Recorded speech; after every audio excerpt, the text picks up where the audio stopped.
স্বাগতম। আপনি শুনছেন গল্পলোক নিবেদিত সত্যজিৎ রায় অডিও গল্প সিরিজ। আজকের গল্প বোম্বাইয়ের বোম্বেটে, একটা চমৎকার, মজাদার এবং নাটকীয় গল্প যেখানে জটায়ু, ফেলুদা আর সিনেমার জগৎ এক অদ্ভুত মোড় নেয়। চলুন গল্পে ডুবে যাই।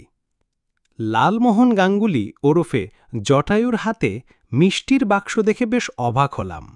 সাধারণত ভদ্রলোক যখন আমাদের বাড়িতে আসেন তখন হাতে ছাতা ছাড়া আর কিছু থাকে না।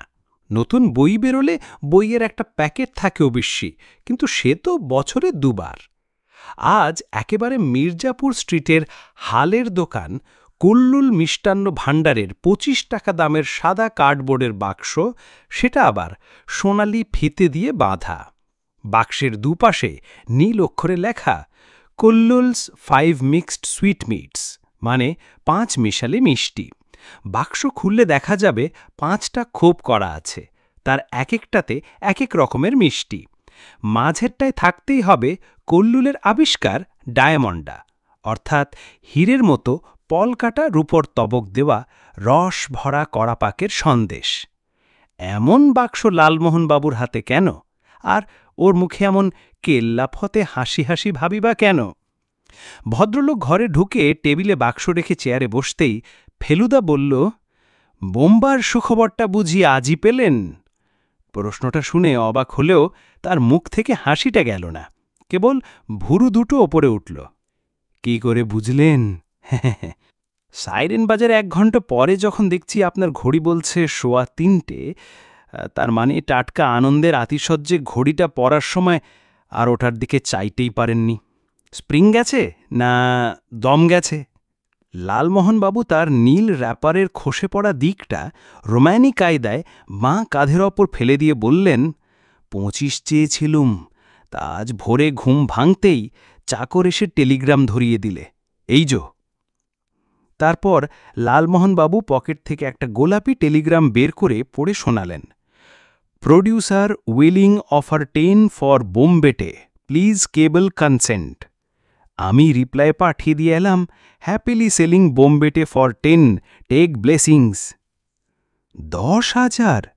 ফেলুদার মতো মাথা ঠান্ডা মানুষের পর্যন্ত চোখ গোল গোল হয়ে গেল। 10,000 গপ্পে বিক্রি হয়েছে আপনার? জটায়ু একটা হালকা মসলিনী হাসি হাসলেন। টাকাটা হাতে আসেনি এখনো, ওটা বোম্বে গেলেই পাব। আপনি বোম্বে যাচ্ছেন? ফেলুদার চোখ আবার গোল। শুধু আমি কেন, আপনারাও, অ্যাট মাই এক্সপেন্স। আপনি ছাড়া তো এই গপ্প দাঁড়াতই না মশাই। কথাটা যে সত্যি সেটা ব্যাপারটা খুলে বললেই বোঝা যাবে। জটায়ুর অনেক দিনের স্বপ্ন যে তার একটা গল্প থেকে সিনেমা হয়।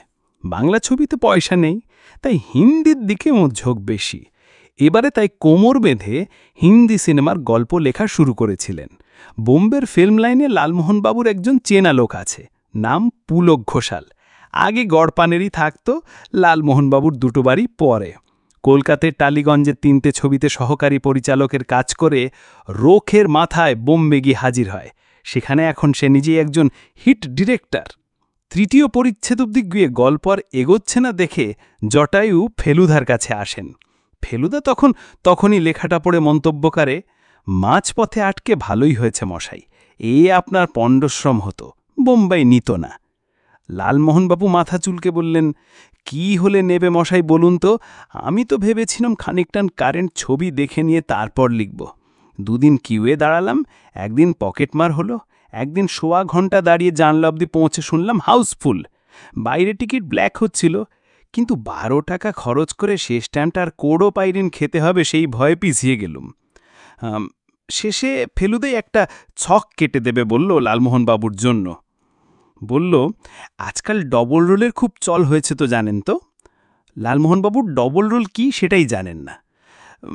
ডবল রোল কি সেটাই জানেন না? ফেলুদা প্রশ্ন করল। যমজ ভাই? তাও হতে পারে, আবার আর আত্মীয় নয়, অথচ চেহারায় মিল, সেটাও হতে পারে। একই চেহারা, অথচ একজন ভালো লোক একজন খারাপ লোক, অথবা একজন শক্ত সমর্থ আরেকজন গোবে ছাড়া। সাধারণত এটাই হয়, আপনি একটু নতুনভাবে এক কাঠি বাড়িয়ে করতে পারেন। একটা ডবল রোলের বদলে 1 জোড়া ডবল রোল, 1 নম্বর হিরো আর 1 নম্বর ভিলেন হলো জোড়া, আর 2 নম্বর হিরো আর 2 নম্বর ভিলেন হলো আরেক জোড়া। এই 2 নম্বর জোড়া যে আছে সেটা গোড়ায় ফাঁস করা হবে না। তারপর এইখানে লালমোহনবাবু বাঁধা দিয়ে বললেন, একটু বেশি জোট। ফেলুদা মাথা নেড়ে বলল, 3 ঘন্টার মাল মশলা চাই। আজকাল নতুন নিয়মে খুব বেশি ফাইটিং চলবে না, কাজেই গপ্প অন্যভাবে ফাঁদতে হবে। 1.5 ঘন্টা লাগবে জট পাকাতে, 1.5 ঘন্টা ছাড়াতে। তাহলে ডবল রোলেই কার্যসিদ্ধি হয়ে যাবে বলছেন? তা কেন, আরও আছে, নোট করে নিন। লালমোহনবাবু সুরুট করে বুক পকেট থেকে লাল খাকার সোনালি পেন্সিল বার করলেন। লিখুন, স্মাগলিং চাই, সোনা হিরে গাঁজা চরস যা হোক। 5টি গানের সিচুয়েশন চাই, তার মধ্যে একটি ভক্তিমূলক হলে ভালো। 2টি নাচ চাই, খান 2-3 পশ্চাৎধাবন দৃশ্য বা চেস সিকোয়েন্স চাই, তাতে অন্তত একটি দামি মোটর গাড়ি পাহাড়ের গা গড়িয়ে ফেলতে পারলে ভালো হয়। অগ্নিকাণ্ডের দৃশ্য চাই, নায়কের গার্লফ্রেন্ড হিসেবে নায়িকা এবং ভিলেনের গার্লফ্রেন্ড হিসেবে ভ্যাম্প বা খলনায়িকা চাই। একটি কর্তব্যবোধ সম্পন্ন পুলিশ অফিসার চাই, নায়কের ফ্ল্যাশব্যাক চাই, কমিক রিলিফ চাই। গল্প যাতে ঝুলে না পড়ে তার জন্য দ্রুত ঘটনা পরিবর্তন ও দৃশ্যপট পরিবর্তন চাই। বার কয়েক পাহাড়ে বা সমুদ্রের ধারে গল্পকে নিয়ে ফেলতে পারলে ভালো, কারণ এক নাগারে স্টুডিওর বদ্ধ পরিবেশে শুটিং চিত্রতারকাদের স্বাস্থ্যের পক্ষে হানিকর। বুঝেছেন তো? লালমোহনবাবু ঝড়ের মতো লিখতে লিখতে মাথা নেড়ে হ্যাঁ বুঝিয়ে দিলেন। আর সব শেষে এটা একেবারে মাস্ট চাই হ্যাপি এন্ডিং। তার আগে অবশ্যই বার কয়েক কান্নার স্রোত বইয়ে দিতে পারলে শেষটা জমে ভালো। লালমোহনবাবুর সেদিনই হাত ব্যথা হয়ে গেছিল। তারপর গল্প নিয়ে ঝাড়া 2 মাসের ধস্তাধস্তিতে ডান হাতে 2টো আঙুলে কড়া পড়ে গেছিল। ভাগ্যে সে সময়টা ফেলুদার কলকাতার বাইরে কোনো কাজ ছিল না। কেদার সরকারের রহস্যজনক খুনে তদন্তের ব্যাপারে ওকে সবচেয়ে বেশি দূর যেতে হয়েছিল ব্যারাকপুর, কারণ লালমোহনবাবু সপ্তাহে 2 বার করে ফেলুদার কাছে এসে ধর্ণা দিচ্ছিলেন। তা সত্ত্বেও জটায়ুর 32 নম্বর উপন্যাস বোম্বাইয়ের বম্বেটে মহালয়ার ঠিক পরেই বেরিয়ে যায়। আর গল্পটা যে এরকম দাঁড়িয়েছিল তা থেকে ছবি করলে আর যাই হোক, সেই ছবি থেকে কোডোপাইরিন খেতে হবে না। হিন্দি ছবির মাল মশলা থাকলেও তাতে হিন্দি ছবি ছেড়ে দে মা কেঁদে বাঁচি বাড়াবাড়ি টেনে। পাণ্ডুলিপির একটা কপি পুলক ঘোষালকে আগে পাঠিয়েছিলেন লালমোহনবাবু। দিন 10 আগে চিঠি আসে যে গল্প পছন্দ হয়েছে আর খুব শিগগিরই কাজ আরম্ভ করে দিতে চান পুলকবাবু। চিত্রনাট্য তিনি নিজেই করেছেন আর হিন্দি সংলাপ লিখেছেন ত্রিভুবন গুপ্তে, যার এক একটা কথা নাকি এক একটা ধারালো চাক্ষু সোজা গিয়ে দর্শকের বুকে বিধে হলে পায়রা উড়িয়ে দেয়। এই চিঠির উত্তরে লালমোহনবাবু ফেলুদাকে নিচু না বলেই তার গল্পের দাম এসারে 25,000 হাঁকেন, আর তার উত্তরেই আজকের টেলিগ্রাম। আমার মনে হলো 25 চেয়ে লালমোহনবাবু যে একটু বাড়াবাড়ি করেছিলেন সেটাও উনি নিজেই বুঝতে পেরেছেন। গরম চায়ে চুমুক দিয়ে আধবোঝা চোখে একটা আহ শব্দ করে লালমোহনবাবু বললেন, পুলক ছোকরা লিখেছিল যে গল্পটা বিশেষ চেঞ্জ করেনি, মোটামুটি আমি তো আমরা যা লিখেছিলাম। ফেলুদা হাত তুলে লালমোহনবাবুকে থামিয়ে বলল, আপনি বহুবচনটা না ব্যবহার করলেই খুশি হব, কিন্তু শেক্সপিয়ারে তো অন্যের গল্পে সাহায্য নিয়ে নাটক লিখেছে, তা বলে তাকে কি কেউ কখনো আমাদের হ্যামলেট বলতে শুনেছেন? কখনো না। উপাদানে আমার কিছুটা কন্ট্রিবিউশন থাকলেও পাচক তো আপনি, আপনার মতো হাতের তার কি আর আমার আছে? লালমোহনবাবু কৃতজ্ঞতায় কান অবধি হেসে বললেন, থ্যাংক ইউ স্যার। যাই হোক, যা বলছিলাম, কেবল একটা মাত্র মাইনর চেঞ্জ করেছে গপ্পে। কিরকম সে আর ভুলবেন না মশাই, ধার্য ব্যাপার, আপনি শুনলেই বলবেন টেলিপ্যাথি। হয়েছে কি, আমার গল্পে স্মাগলার ঢুঙ্গিরাও ধুরঞ্জরের বাসস্থান হিসেবে একটা 43 তলা বাড়ির একটা ফ্ল্যাটের উল্লেখ করেছিলাম। আপনি খুঁটিনাটির উপর নজর দিতে বলেন, তাই বাড়িটার একটা নামও দিয়েছিলাম, শিবাজি ক্যাসেল। বোম্বাই তো, তাই মহারাষ্ট্রের জাতীয় বীর পুরুষের নামে বাড়ির নামটা বেশ অ্যাপ্রোপ্রিয়েট মনে হয়েছিল। ওমা, পুলক লেখে ওই নামে সত্যি একটা উঁচু ফ্ল্যাট বাড়ি আছে, আর তাতে নাকি ও ছবির প্রডিউসার নিজেই থাকেন। বলুন, একে টেলিপ্যাথি ছাড়া আর কি বলবেন? কুংফু থাকছে না বাদ? ফেলুদা জিজ্ঞেস করল। আমরা 3 জনেই একসঙ্গে এন্টার দ্য ড্রাগন দেখার পর থেকেই লালমোহনবাবুর মাথায় ঢুকেছিল যে গল্পে কুংফু ঢোকাবেন। ফেলুদার প্রশ্নের উত্তরে লালমোহনবাবু বললেন, আলবৎ থাকছে, সেটার কথা আমি আলাদা করে জিজ্ঞেস করেছিলাম। তাতে লিখেছে যে ম্যাড্রাস থেকে স্পেশালি কুংফুর জন্য ফাইট মাস্টার আসছে, বলে নাকি হংকং ট্রেন্ড। শুটিং কবে শুরু সেইটা জিজ্ঞেস করে আজ একটা চিঠি লিখছি, জানার পর আমাদের যাবার তারিখটা ফিক্স করব। আমার গল্পের শুটিং শুরু হবে আর আমরা সেখানে থাকব না, সে কি করে হয় মশাই? পরের রবিবার আবার লালমোহন বাবুর আবির্ভাব। ফেলুদা আগে থেকেই ঠিক করে রেখেছিল ভদ্রলোককে অর্ধেক খরচ অফার করবে, কারণ ওর নিজের হাতেও সম্প্রতি কিছু টাকা এসেছে। শুধু কেস থেকে নয়, গত 3 মাসেও 2টো ইংরেজি বই অনুবাদ করেছে।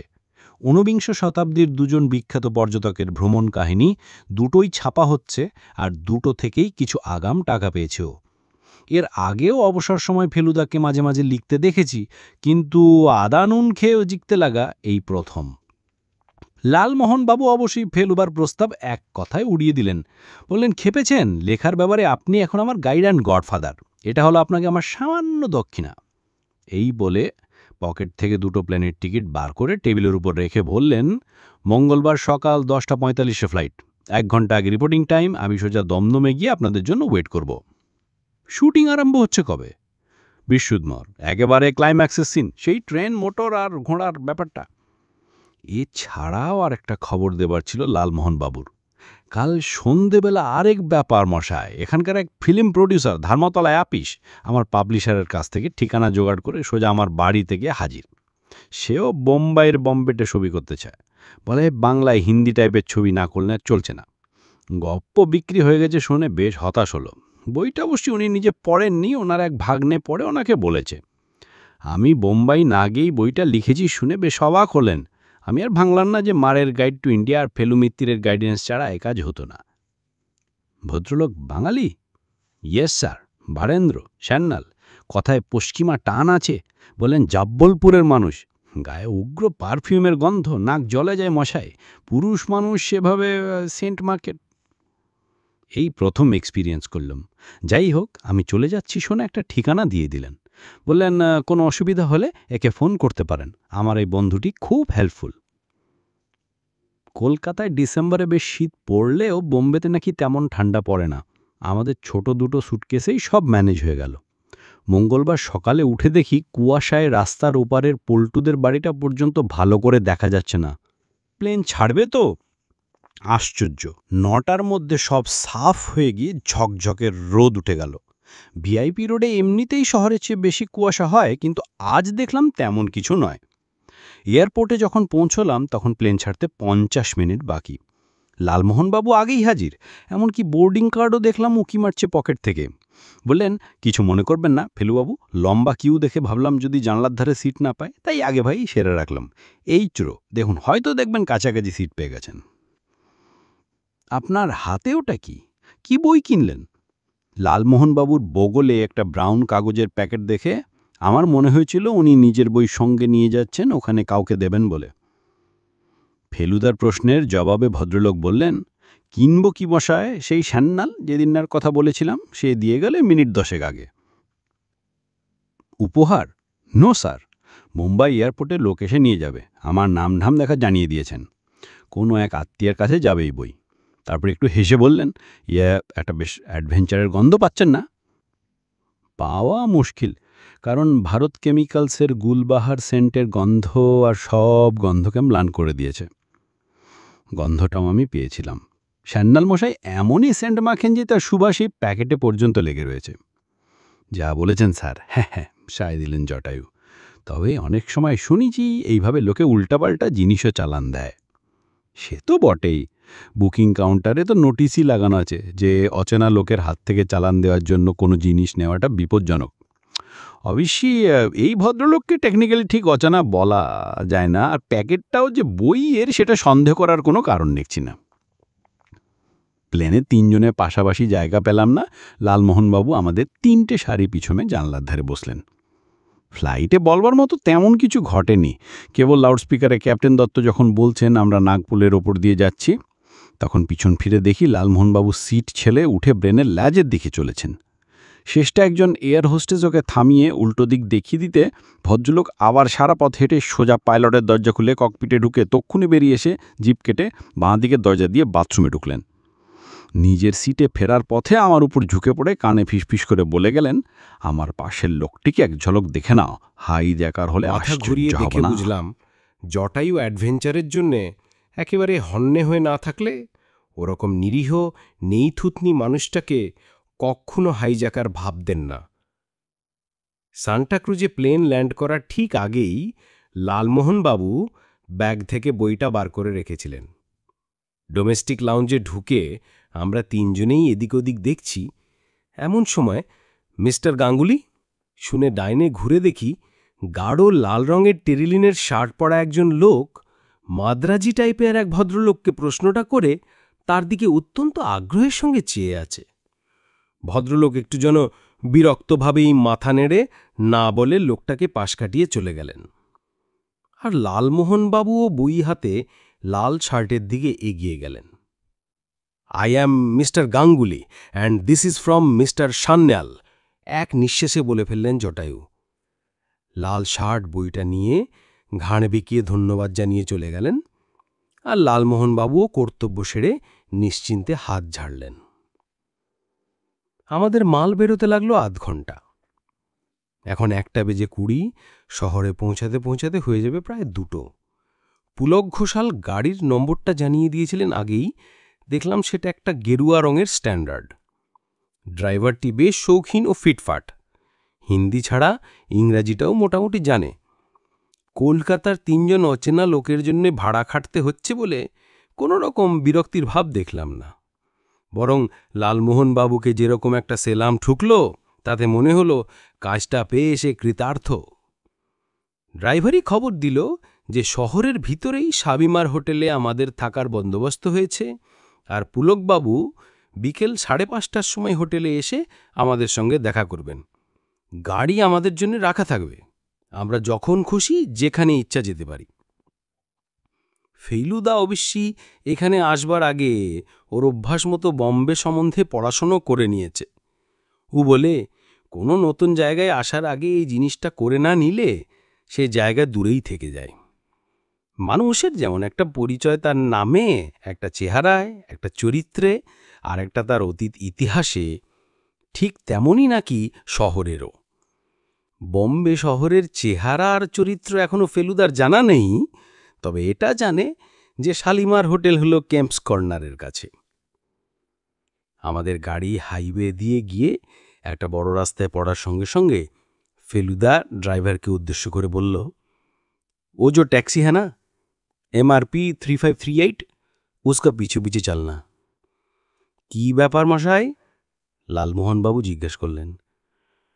একটা সামান্য কৌতূহল, বলল ফেলুদা।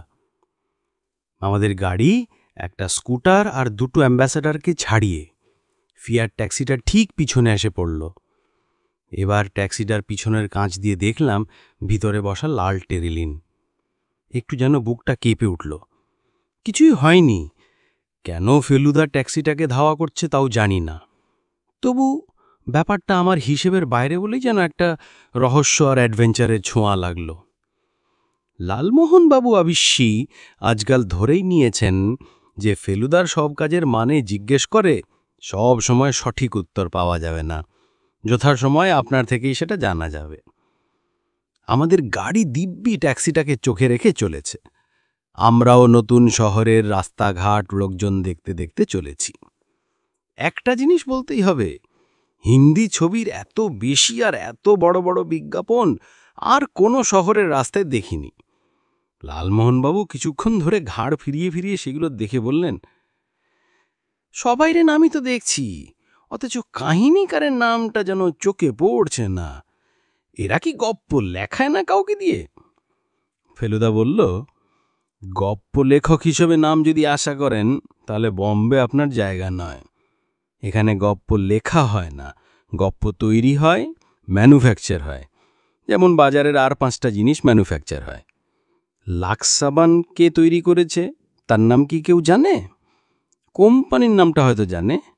টাকা পাচ্ছেন, ব্যাস, মুখটি বন্ধ করে বসে থাকুন, সম্মানের কথা ভুলে যান।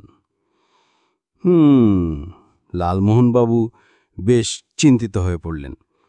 তাহলে মান হয়ে গিয়ে আপনার বেঙ্গলে, আর বম্বেতে হচ্ছে মানি। হক কথা, বলল ফেলুদা।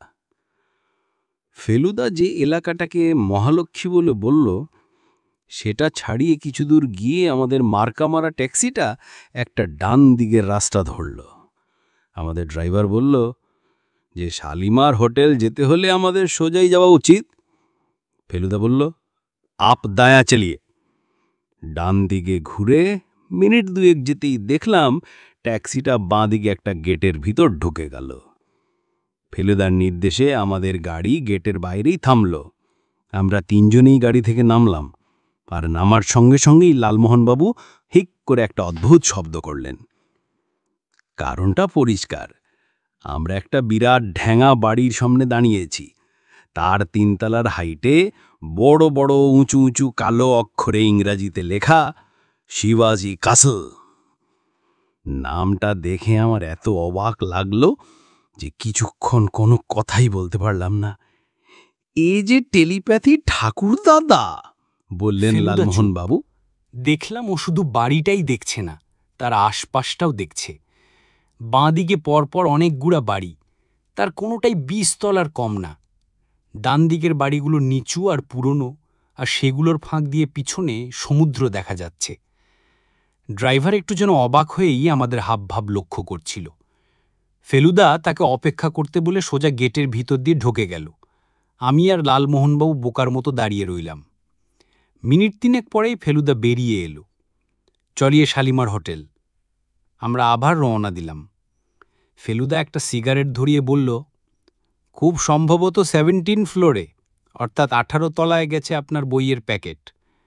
আপনি যে ভেলকি দেখালেন মশাই, এই 3 মিনিটের মধ্যে অত বড় বাড়ির কোন তলায় গেছে লোকটা সেটা জেনে ফেলে দিলেন। 18 তলায় গেছে কিনা জানবার জন্য 18 তলায় ওঠার দরকার হয় না। 1 তলার লিফটের মাথার ওপরই বোর্ডে নম্বর লেখা থেকে। যখন পৌঁছলাম তখন লিফট উঠতে শুরু করে দিয়েছে। শেষ যে নম্বরটার বাতি জ্বলে উঠল সেটা হলো 17। এবার বুঝেছেন তো? লালমোহনবাবু দীর্ঘশ্বাস ফেলে বললেন, বুঝলুম তো। এত সহজ ব্যাপারটা আমাদের মাথায় কেন আসে না সেইটাই তো বুঝি না। 5 মিনিটের মধ্যেই শালিমার হোটেলে পৌঁছে গেলাম।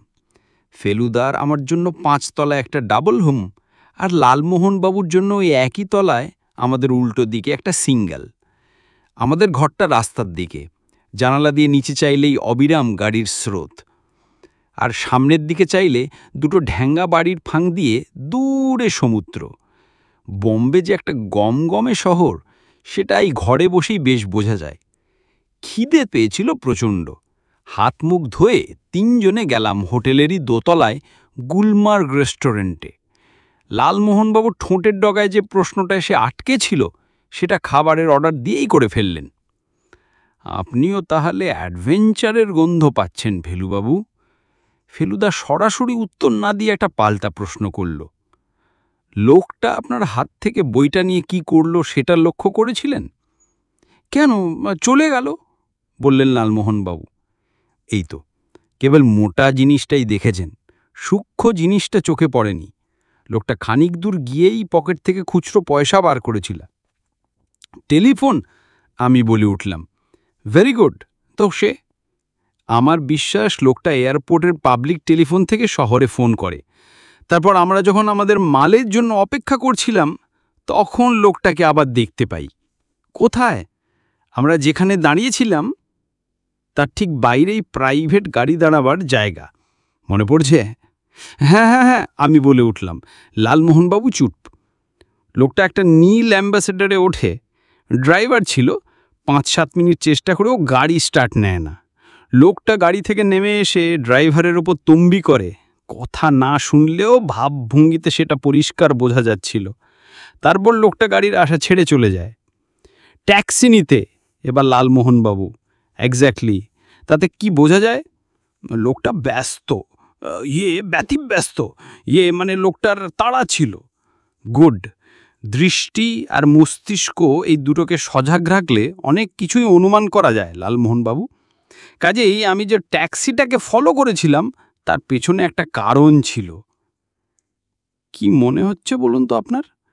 লালমোহনবাবু সোজা হয়ে বসে কোনোই দুটো টেবিলের উপরে রেখে প্রশ্নটা করলেন। এখনো কিছুই মনে হচ্ছে না, বলল ফেলুদা। শুধু একটা খটকা। এরপরে আমরা এই ব্যাপারটা নিয়ে আর কোনো কথা বলিনি। 5টা নাগাদ বিশ্রাম টিশ্রাম করে লালমোহনবাবু আমাদের ঘরে এলেন। 3 জনে বসে চা নিয়ে খাচ্ছি, এমন সময় দরজায় টোকা। যিনি ঢুকলেন তার বয়স 35-এর বেশি কিছুতেই নয়, কিন্তু মাথা ভর্তি ঢেউ খেলানো চুলে আশ্চর্য বেশি রকম পাক ধরে গেছে। এই যে লালুদা, কেমন, এভরিথিং অল রাইট? লালুদা? লালমোহনবাবুকে যে কেউ লালুদা ডাকতে পারে সেটা কেন জানি মাথাতেই আসেনি। বুঝলাম ইনি হচ্ছেন পুলক ঘোষাল। ফেলুদা আগেই লালমোহনবাবুকে শাসিয়ে রেখেছিল যে ওর আসল পরিচয়টা যেন চেপে রাখা হয়, তাই পুলকবাবুর কাছেও হয়ে গেল লালমোহনবাবুর বন্ধু। পুলকবাবু আক্ষেপের ভঙ্গিতে মাথা নেড়ে বললেন, দেখুন তো, আপনি লালুদার বন্ধু, এত কাছের মানুষ, আর আমরা হিরোর অভাবে হিমশিম খাচ্ছি। আপনার হিন্দি আসে? খোলা হাসি হেসে বলল, হিন্দি তো আসেই না, অভিনয়টা আরই আসে না। কিন্তু হিরোর অভাব কীরকম? আপনাদের তো শুটিং আরম্ভ হয়ে যাচ্ছে শুনলাম। অর্জুন মেহরোত্রা করছে না? তা তো করছে, কিন্তু অর্জুন কি আর সে অর্জুন আছে? এখন তার হাজার বায়নাক্কা।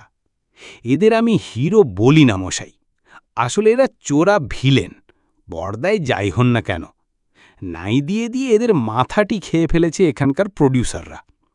যাকে পরশু আপনাদের ইনভাইট করে যাচ্ছি, এখান থেকে মাইল 70 দূরে শুটিং। ড্রাইভার জায়গা চেনে, সকাল সকাল বেরিয়ে সোজা চলে আসবেন। মিস্টার গোরে, মানে আমার প্রডিউসার, এখানে নেই। ছবি বিক্রির ব্যাপারে দিন 7 জন্য দিল্লি, মাদ্রাজ, কলকাতা ঘুরতে গেছেন। তবে উনি বলে গেছেন আপনাদের আতিথেও তার যেন কোনো ত্রুটি না হয়। কোথায় শুটিং? ফেলুদা প্রশ্ন করল। Between Khandala and Lonavli. ট্রেনের সিন। প্যাসেঞ্জারের অভাব হলে আপনাদের বসিয়ে দেব কিন্তু। ভালো কথা, লালুমোহনবাবু বললেন, আমরা শিবাজি ক্যাসেল দেখে এলুম। কথাটা শুনে পোলাকবাবুর ভুরুক কুঁচকে গেল। সে কি, কখন? এই তো আসার পথে, ধরুন এই 2টো নাগাদ। ও, তাহলে ব্যাপারটা আরও পরে হয়েছে। কি ব্যাপার মশাই? খুন? সে কি? আমরা 3 জনে প্রায় একসঙ্গে বলে উঠলাম। ক্ষয়, হ্রস্বউ আর ন, এই দুটো পরপর জুড়লে আপনা থেকেই যেন শিউরে উঠতে হয়। আমি খবর পাই এই আধ ঘন্টা আগে, বললেন পুলকবাবু। ও বাড়িতে তো আমার রেগুলার যাতায়াত মশাই। মিস্টার গড়েও শিবাজি ক্যাসেলেই থাকেন, 12 নম্বর ফ্লোরে। সাধে কি আপনার গপ্পে বাড়ির নাম চেঞ্জ করতে হয়েছে? অবশ্যই উনি নিজে খুব মাইন্ডিয়ার লোক। আপনারা বাড়ির ভেতরে গেছলেন নাকি? আমি গেছিলাম, ফেলুদা বলল, লিফটের দরজা অবধি। হরি বাবা, লিফটের ভেতরেই তো খুন! লাশ শনাক্ত হয়নি এখনো, দেখতে গুন্ডে টাইপ। 3টে নাগাদ ত্যাগরাজেন বলে ওখানকারই এক বাসিন্দা 3 তালা থেকে লিফটের জন্য বেল টেপে। লিফট উপর থেকে নিচে নেমে আসে। ভদ্রলোক দরজা খুলে ভেতরে ঢুকতে গিয়েই দেখেন এই কাণ্ড। পেটে ছোড়া মেরেছে মশাই, হরিবল ব্যাপার। ওই সময়টায় লিফটে কাউকে উঠতে টুটতে দেখেনি কেউ? প্রশ্ন করল ফেলুদা। লিফটের আশেপাশে কেউ ছিল না, তবে বিল্ডিংয়ের বাইরে 2জন ড্রাইভার ছিল, তারা ওই সময়টায় 5-6 জনকে ঢুকতে দেখেছে। তার মধ্যে একজনের গায়ে লাল শার্ট, একজনের কাঁধে ব্যাগ, আর গায়ে খয়েরি রঙের। ফেলুদা হাত তুলে পুলকবাবুকে থামিয়ে বলল, ওই দ্বিতীয় ব্যক্তিটি স্বয়ং আমি, কাজী আর বেশি বলার দরকার নেই। আমার বুকের ভেতরটা ধরাস করে উঠেছে। সর্বনাশ, ফেলুদা কি খুনের মামলায় জড়িয়ে পড়বে নাকি? এনিওয়ে, আশ্বাসের সুরে বললেন পুলকবাবু, উনি চিন্তা করবেন না। আপনিও না লালুদা, আপনার গপ্পে শিবাজি ক্যাসেলে স্মাগলার থাকে লিখেছেন, তাতে আর ভয়ের কি আছে বলুন? বোম্বের কোন অ্যাপার্টমেন্টে স্মাগলার থাকে না? মেসায় আর কটাকে ধরেছে, এ তো সবে খোসা ছাড়ানো চলছে, এখন শ্বাসে পৌঁছতে অনেক দেরি। সারা শহরটাই তো স্মাগলিংয়ের উপর দাঁড়িয়ে আছে। ফেলুদাকে বেশ চিন্তিত মনে হচ্ছিল, তবে সে ভাবটা কেটে গেল আরেকজন লোকের আবির্ভাবে। দ্বিতীয় টোকার শব্দ হতে পুলকবাবুই চেয়ার ছেড়ে, এই বোধহয় ভিক্টর, বলে উঠে গিয়ে দরজা খুললেন। চাবুকের মতো শরীরওয়ালা মাঝারি হাইটের একটা লোক ঘরে ঢুকল। পরিচয় করিয়ে দিই লালুদা, ইনি হলেন Victor Perumal, Hong Kong trained kung fu expert. ভদ্রলোক দিব্যি খোলতাই হেসে আমাদের সকলের সঙ্গে হ্যান্ডশেক করলেন। ভাঙা ভাঙা ইংরেজি বলেন, আর হিন্দি তো বটেই, যদিও ইনি দক্ষিণ ভারতের লোক। আর ইনি শুধু কুংফু শেখান না, এনার স্টান্টেরও জবাব নেই। ঘোড়া থেকে চলন্ত ট্রেনের উপর লাফিয়ে পড়ার ব্যাপারটা হিরোর ভাইয়ের মেকআপ নিয়ে ইনিই করবেন। আমার ভদ্রলোককে দেখে কেন জানি বেশ ভালো লেগে গিয়েছিল। হাসিটার মধ্যে সত্যি একটা খোলসা ভাব আছে। তার উপরে স্টান্টম্যান শুনে ভদ্রলোকের উপর একটা ভক্তিভাবও জেগে উঠেছে। যারা সামান্য কটা টাকার জন্য দিনের পর দিন নিজেদের জীবন বিপন্ন করে আর তার জন্য বাহাবা নিয়ে যায় প্রক্সি দেওয়া হিরোগুলো, তাদের সাবাস বলতেই হয়। ভিক্টর পেরুয়াল বললেন, তিনি শুধু কুংফুই জানেন না, আই নো মুক্কাইরি অলসো। মুক্কাইরি? সে আবার কি? ফেলুদার যে এত জ্ঞান, ও বলল জানে না। আর লালুমোহন বাবুর কথা তো ছেড়েই দিলাম, কারণ উনি নিজের লেখা ছাড়া বিশেষ কিছু পড়েন না। পেরুমল বলল, মুক্কাইরি হচ্ছে নাকি একরকম ফাইটিং, যেটা করার জন্য পা শূন্যে তুলে হাতে হাঁটতে হয়। এটা নাকি হংকংয়ে চালু হয়েছে মাত্র মাস 6 হলো, যদিও জন্মস্থান জাপান। এইটাও রয়েছে নাকি ছবিতে? লালমোহনবাবু যেন কিঞ্চিত ভয় ভয় জিজ্ঞেস করলেন। পুলক ঘোষাল হেসে মাথা নাড়লেন। এক কুংফুর ঠেলাই আগে সামলাই, 11 জন লোককে সকাল বিকেল ট্রেনিং দিতে হচ্ছে সেই নভেম্বরের গোড়া থেকে। আপনি তো লিখে খালাস, ঝক্কি তো পড়াইতে হচ্ছে আমাদের। অবশ্যই আপনারা যে শুটিংটা দেখবেন তাতে কুংফু নেই, এতে দেখবেন স্টান্টম্যানের খেলা। ক্লাস ছবি হবে আপনার গপ্প থেকে লালুদা, কোচ পরোয়া নেই। পুলক ঘোষাল আর ভিক্টর চলে যাবার পর ফেলুদা সোফা ছেড়ে উঠে গিয়ে জানলাটা খুলে দিল, আর সঙ্গে সঙ্গে রাস্তার ট্রাফিকের শব্দে ঘর ভরে গেল। অবশ্যই 5তলা হাওয়াতে তার জন্য কথা বলতে অসুবিধা হচ্ছিল না। আসলে আমাদের কারোরই এয়ার কন্ডিশনিংয়ের অভ্যেসও নেই, ভালোও লাগে না। বাইরের শব্দ আসুক, তার সঙ্গে খাঁটি বাতাসটাও তো ঢুকছে। জানলা থেকে ফিরে এসে সোফায় বসে ফেলুদা একটু যেন গম্ভীরভাবেই বলল, লালমোহনবাবু, অ্যাডভেঞ্চারের গন্ধটা যেরকম উগ্র হয়ে উঠছে, সেটা বেশ অস্বস্তিকর। আপনি ওই প্যাকেটটা চালানের ভার না নিলেই পারতেন। আমি যদি তখন থাকতাম তাহলে আপনাকে বারণ করতাম। কি করি বলুন? লালমোহনবাবু কাঁচুমাচু হয়ে বললেন। ভদ্রলোক বললেন, আমি এরপর যে গল্পটা লিখব সেটা যেন ওর জন্য রিজার্ভ করে রাখি। তারপরে আর কি করে না বলি বলুন? ব্যাপারটা কি জানেন? এয়ারপোর্টে যখন সিকিউরিটি চেক হয়, তখন নিয়ম হচ্ছে প্যাসেঞ্জারের কাছে মোড়ক জাতীয় কিছু থাকলে সেটা খুলে দেখা। আপনাকে নিরীহ মনে করে আপনার বেলা সেটার করেনি। খুললে কি বেরোতো কে জানে? ওই প্যাকেটের সঙ্গে যে ওই খুনের সম্বন্ধ নেই তা কে বলতে পারে? কিন্তু একটা বইয়ের প্যাকেটে, আর বই মানেই যে বই তা তো নাও হতে পারে। আংটির মধ্যে বিষ রাখার ব্যবস্থা থাকতো রাজা বাদশাদের আমলে, সেটা জানেন? সে আংটিকে শুধু আংটি বললে কি ঠিক হবে? আংটিও বটে, বিষাধারও বটে। যাক, আপনার কর্তব্য যখন নির্বিঘ্নে সারা হয়ে গেছে, তখন আপনার নিজের কোনো বিপদ নেই বলেই মনে হচ্ছে। বলছেন? লালমোহনবাবুর মুখে এতক্ষণে হাসি ফুটেছে। বলছি বই কি, ফেলুদা বলল। আর আপনার বিপদ মানে তো আমাদেরও বিপদ। এক সুতোয় মাথা আছি মোরা 3 জনায়, সুতোয় টান পড়লে 3 জনাই কাত। লালমোহনবাবু এক ঝটকায় খাট থেকে উঠে বাঁ পাটাকে কুংফুর মতো করে শূন্যে একটা লাথি মেরে বললেন, 3 চিয়ার্স ফর দ্য 3 মাস্কেটিয়ার্স, হেপ হেপ। ফেলুদার আমি লালমোহনবাবুর সঙ্গে গলা মেলালাম, হুররে। সন্ধে 6টা নাগাদ আমরা হোটেল থেকে বেরিয়ে পড়লাম। পায়ে হেঁটে ঘুরে না দেখলে নতুন শহর দেখা হয় না, এটা আমরা 3 জনাই বিশ্বাস করি। যোধপুর, কাশী, দিল্লি, গ্যাংটক সব জায়গাতে আমরা এই জিনিসটা করেছি, বম্বেতেই বা করব না কেন? হোটেল থেকে বেরিয়ে ডান দিকে কিছু দূর গেলেই, যাকে কেমস কর্নার বলে, সেখানে একটা দুর্দান্ত ফ্লাইওভার পড়ে। প্রকাণ্ড প্রকাণ্ড তাগড়াই থামের ওপর দিয়ে ব্রিজের মতো রাস্তা, তার উপরেও ট্রাফিক, নিচেও ট্রাফিক। আমরা ব্রিজের তলা দিয়ে রাস্তা পেরিয়ে গিবস রোড দিয়ে দক্ষিণ দিকে চলেছি।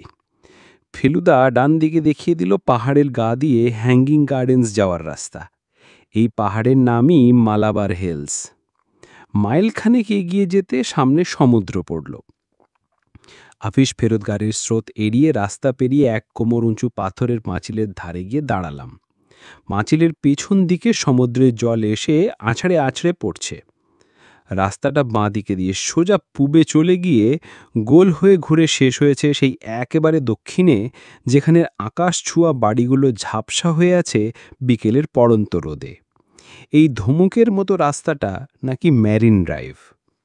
লালমোহনবাবু বললেন, স্মাগলারই বলুন আর যাই বলুন, পাহাড় আর সমুদ্র মিলিয়ে বম্বে একেবারে চ্যাম্পিয়ন শহর মশাই। পাঁচিলের ধার দিয়ে আমরা ম্যারিন ড্রাইভের দিকে এগিয়ে যেতে লাগলাম। বাঁ দিকে দিয়ে পিঁপড়ের সারির মতো গাড়ি চলেছে। কিছুক্ষণ হাঁটার পর লালমোহনবাবু আর একটা মন্তব্য করলেন, এখানে বোধহয় সিএমডিএ নেই, আছে কি? রাস্তায় খানাখন্দ নেই বলে বলছেন তো? এয়ারপোর্ট থেকে আসার সময় লক্ষ্য করছিলাম যে গাড়িতে চলেছি অথচ লাফাচ্ছি না। অবিশ্বাস্য। কিছুক্ষণ থেকেই সমুদ্রের ধারে একটা জায়গায় ভিড় লক্ষ্য করছিলাম। যেমন রবিবারে আমাদের শহীদ মিনারে মিছে হয়, অনেকটা সেই রকম। আরও কাছে যেতে ফেলুদা বলল জায়গাটার নাম চৌপাটি। এখানে রোজই নাকি রথের মেলার মতো ভিড় হয়, সার বাঁধা দোকান, দেখেই মনে হচ্ছে ফুচপা বা ভেলপুরি বা আইসক্রিম বা ওই জাতীয় কিছু বিক্রি হচ্ছে। বুঝলাম আন্দাজে ভুল করিনি। মেলার মতো মেলা বটে। অর্ধেক বোম্বে শহর ভেঙে পড়েছে এখানে। লালমোহনবাবু শিগগিরই রিচ ম্যাল হচ্ছেন, তাই ওর ঘাড় ভাঙতে দোষ নেই। তিনজনে হাতে ভেলপুরির ঠোঙা নিয়ে ভিড় আর হৈহুল্লোড় ছেড়ে এগিয়ে গিয়ে সমুদ্রের ধারে বালির উপর বসলাম। ঘড়িতে 6:45, কিন্তু এখনও আকাশে গোলাপি রং। আমাদের মতো অনেকেই বালির উপর বসে আরাম করছে। লালমোহনবাবু খাওয়া শেষ করে হাত নেড়ে একটা সংস্কৃত শ্লোক আওড়াতে গিয়ে থেমে গেলেন। বাঁ দিকে বসে থাকা লোকজনের মধ্যে কারোর হাত থেকে একটা খবরের কাগজ উড়ে এসে ভদ্রলোকের মুখের উপর লেপটে গিয়ে কথা বন্ধ করে দিয়েছে। কাগজটা হাতে নিয়ে নামটা দেখে লালমোহনবাবু সবে ইভনিং নিউজ কথাটা বলেছেন, এমন সময় ফেলুদা তার হাত থেকে সেটা ছিনিয়ে নিল। নামটা পড়লেন, আর তার নিচের হেডলাইনটা চোখে পড়ল না। আমরা তিনজনে একসঙ্গে কাগজটার উপর ঝুঁকে পড়লাম।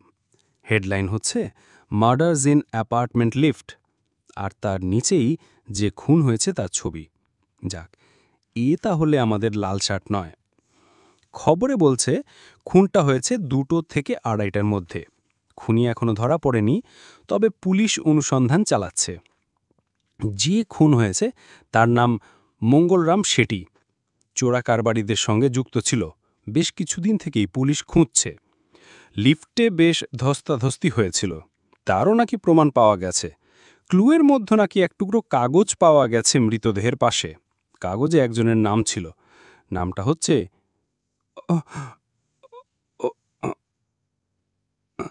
একটা অদ্ভুত গোয়ানি টাইপের শব্দ লালমোহনবাবুর গলা দিয়ে বেরোল। ভদ্রলোক অজ্ঞান হয়ে যেতে পারেন মনে করে আমি তাড়াতাড়ি ওকে জাপটে ধরলাম। ও বিশ্বে এরকম করার যথেষ্ট কারণ ছিল। ইভনিং নিউজ লিখছে, চিরকুটে লেখা ছিল mister Ganguly, dark, short, bond, moustache. খবরটা পড়া শেষ হওয়া মাত্র লালমোহনবাবু ফেলুদার হাত থেকে কাগজটা ছিনিয়ে নিয়ে টুকরো টুকরো করে ছিঁড়ে হাওয়ায় উড়িয়ে দিলেন। ফেলুদা বলল, এমন পরিষ্কার সমুদ্রতটটিকে আবর্জনায় ভরিয়ে দিলেন। ভদ্রলোক এখনও ভালো করে কথা বলতে না পারছেন দেখে ফেলুদা এবার ধমকের সুরে বলল, আপনার কি ধারণা গোটা শহরের লোক আপনাকে দেখেই বুঝে ফেলবে যে আপনিই হচ্ছেন এই ব্যক্তি? লালমোহনবাবু এতেও সান্ত্বনা পেলেন না। কোনো রকমে ঢোক গিলে বললেন, কিন্তু এর মানেটা বুঝছেন তো? কে খুন করেছে বুঝছেন তো?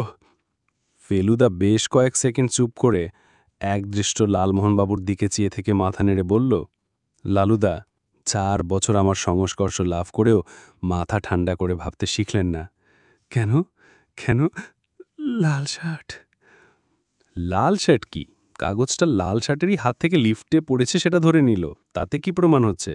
তার মানেই যে সে খুন করেছে তার কি প্রমাণ? আপনার কাছ থেকে প্যাকেট পাওয়ার পর তার সঙ্গে আপনার সম্পর্ক শেষ, এটা তো ঠিক। তাহলে কাগজটারও তার আর কোনো প্রয়োজন থাকে না। লিফটে ওঠার সময় সেটা পকেটে রয়ে গেছে দেখে সে সেটা লিফটেই ফেলে দিল। এমন ভাবতে খুব কষ্ট হচ্ছে কি? লালমোহনবাবু তবুও ঠান্ডা হলেন না। আপনি যাই বলুন, লাশের পাশে যখন আমার নাম আর ডিসক্রিপশন লেখা কাগজ পেয়েছে, তখন আমার চরম ভোগান্তি আছে আমি স্পষ্ট দেখতে পাচ্ছি। রাস্তা একটাই, তাকে তো চুল গজাবে না, হাইটও বাড়বে না, আর কমপ্লেক্সানও চেঞ্জ হবে না। আছে এক গোপ, আপনি যাই বলুন, এই গোপ আমি কালই হাওয়া করে দেব। আর হোটেলের লোকেরা কি ভাববে? তারা কি আর ইভিনিং নিউজ পড়েনি ভেবেছেন? খুনের খবর 90% লোকে পড়বে, মানুষের স্বভাবই ওই। আমার ধারণা আপনি গোঁপ ছাড়লে দৃষ্টিটা এবং সেই সঙ্গে সঙ্গে সন্দেহটা আরও বেশি করে আপনার উপর পড়বে। আকাশের লালটা যখন বেগুনি হয়ে শেষে পাংশটেন তীরে যেতে শুরু করছে, পশ্চিমের চেরা মেঘের ফাঁকে শুকতারাটা পূবের মেরিন ড্রাইভের হাজার আলোর মালার সঙ্গে একা পাল্লা দিতে গিয়ে ধুকপুক করছে, তখন আমরা উঠে পড়ে গা থেকে বালি ঝেড়ে আবার মানুষ আর দোকানের ভিড় পেরিয়ে বড় রাস্তায় গিয়ে একটা ট্যাক্সি ধরে হোটেলমুখো হলাম। রিসেপশন কাউন্টারে চাবি চাইবার সময় দেখলাম লালমোহনবাবু হাতটা যেদিকে বাড়ালেন, মুখটা তার উল্টো দিকে ঘুরিয়ে রাখলেন। কিন্তু তাতেও রেহাই নেই। উল্টো দিকে লবিতে বসে থাকা 7 জন দেশি বিদেশি লোকের 3 জনের হাতে ইভিনিং স্ট্যান্ডার্ড। স্ট্যান্ডার্ডের সামনের পাতাতেও খুনের খবর আর মৃতদেহের ছবি। খবরের মধ্যে টেকো, বেঁটে, গুঁফো, রংমায়লা মিস্টার গাঙ্গুলির উল্লেখ নেই, হতেই পারে না। লালমোহনবাবু শেষ পর্যন্ত তার গোফটা কামাননি। রাতে ঘুম হয়েছিল কি জিজ্ঞেস করা বললেন, যত বাড়ির চোখ ঢুলে এসছে ততবারই মনে হয়েছে ওর ঘরটা লিফটের মতো ওঠানামা করছে, আর তার ফলে তন্দ্রা ছুটে গেছে। পুলকবাবু কাল রাত্রি ফোন করে বলেছিলেন আজ সকাল 10টায় এসে আমাদের স্টুডিওতে নিয়ে যাবেন। আমরা আজ সকালে ব্রেকফাস্ট করে রাস্তায় বেরিয়ে পেডার রোড দিয়ে খানিকটা দূরে হেঁটে একটা পানের দোকান থেকে দিব্যি মিঠে পান কিনে 8:45 হোটেলে ঢুকতেই কেমন যেন একটা চাপা উত্তেজনার ভাব লক্ষ্য করলাম। কারণ আর কিছুই না, পুলিশ এসেছে। একজন ইন্সপেক্টর গোছের লোক কাউন্টারের সামনে দাঁড়িয়েছিলেন। হোটেলের কর্মচারী একটা ইঙ্গিত করতেই তিনি ঘুরে লালমোহন বাবুর দিকে চাইলেন। ইন্সপেক্টরের চাহনিতে যদিও কোনো হুমকিন ভাব ছিল না, পাশে একটা খট শব্দ শুনে বুঝলাম লালমোহন বাবুর দুটো হাঁটুতে ঠোকাঠুকি লেগে গেছে। ইন্সপেক্টর হাসি মুখে লালমোহন বাবুর দিকে এগিয়ে এলেন। ফেলুদা শান্তভাবে লালমোহন বাবুর পিঠে একটা মৃদু চাপ দিয়ে বুঝিয়ে দিল, নার্ভাস হবেন না, ঘাবড়াবার কিছু নেই।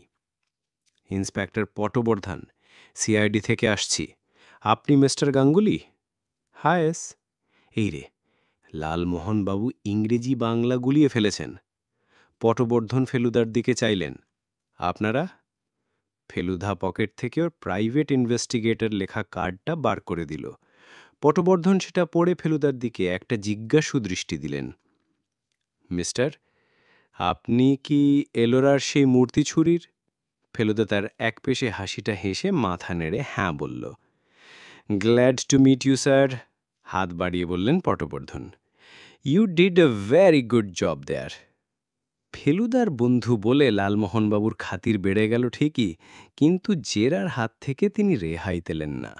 কথা হলো হোটেলের ম্যানেজারের ঘরে বসে। পটবর্ধন যা বললেন তাতে জানলাম যে মৃতদেহের গায়ে নাকি অনেক আঙুলের ছাপ পাওয়া গেছে। তবে খুনি এখনও ধরা পড়েনি। কিন্তু একজন লাল শার্ট পরা লোক যে এয়ারপোর্ট থেকে শিবাজি কাসেলে এসেছিল সেটা পুলিশ বার করেছে, ট্যাক্সিওয়ালাটার সন্ধান বার করে। পুলিশের ধারণা এই লাল শার্টই খুনি এবং তার পকেট থেকেই চিরকুটটা বেরিয়েছে। লালমোহনবাবুর কথা শুনে অবশ্য পটবর্ধনের ধারণা আরও বোধ্যমূল হল। বললেন, এটা বুঝতে পারছিলাম যে লোকটা গাঙ্গুলি নামে কাউকে মিট করতে গিয়েছিল এয়ারপোর্টে। আমরা গতকাল সকাল থেকে দুপুরের মধ্যে যত প্লেন স্যান্ডেক্রুজে নেমেছে তার প্রত্যেকটার প্যাসেঞ্জার লিস্ট দেখে ক্যালকাটা ফ্লাইটে গাঙ্গুলি নামটা পাই। তারপর এখানের প্রত্যেক হোটেলে খোঁজ করি, দেখলাম শালিমার হোটেলে দুপুরে এসেছেন মিস্টার এল গাঙ্গুলি। পটবর্ধনের আসল জানাটা ছিল সেটা হচ্ছে এই ব্যাপারে লালমোহনবাবুর ভূমিকাটা কি, অর্থাৎ ওই কাগজে তার নাম আর চেহারার বর্ণনা থাকবে কেন। লালমোহনবাবু মিস্টার সান্যালের ব্যাপারটা বলাতে পটবর্ধন বললেন, who is this Sanyal? How well do you know him? লালমোহনবাবু যা বলবার বললেন। সান্যালের ঠিকানা জিজ্ঞাসা করাতে বাধ্য হই বলতে হলো উনি জানেন না। সবশেষে ইন্সপেক্টর পটবর্ধন ঠিক ফেলুদার মতো করেই সাবধান করে দিলেন লালমোহনবাবুকে। বললেন, ঠিক এইভাবেই নিরীহ নির্দোষ লোকের হাত দিয়ে আজকাল চোরাই মাল পাচার হচ্ছে। কাঠমান্ডুর থেকে কিছু দামি মণিমুক্ত এসেছে বলে আমরা খবর পেয়েছি। শুনছি তার মধ্যে নাকি নানা সাহেবের বিখ্যাত 9 লাখা হারও আছে।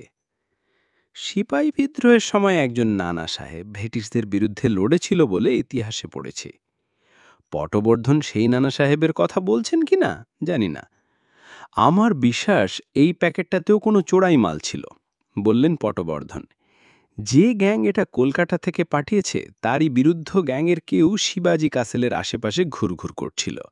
সেই লোকই লাল শার্টকে আক্রমণ করে, ফলে লাল শার্টের হাতে তার মৃত্যু হয়। লালমোহনবাবু ধরেই নিয়েছিলেন যে তার নাম লেখা কাগজ পুলিশের হাতে পড়াতে উনার ফাঁসি না হয় যাবজ্জীবন দ্বীপন্তরা হবেই। কেবল কয়েকটা উপদেশ বাক্য শুনে ছাড়া পেয়ে যাওয়াতে ভদ্রলোকের চেহারায় নতুন জেল্লা এসে গেল। পুলকবাবু 10টা বলে এলেন প্রায় 11টায়। পুলিশের ব্যাপারটা শুনে বললেন, আর বলবেন না, কাল কাগজ দেখেই বুকটা ছ্যাঁত করে উঠেছে।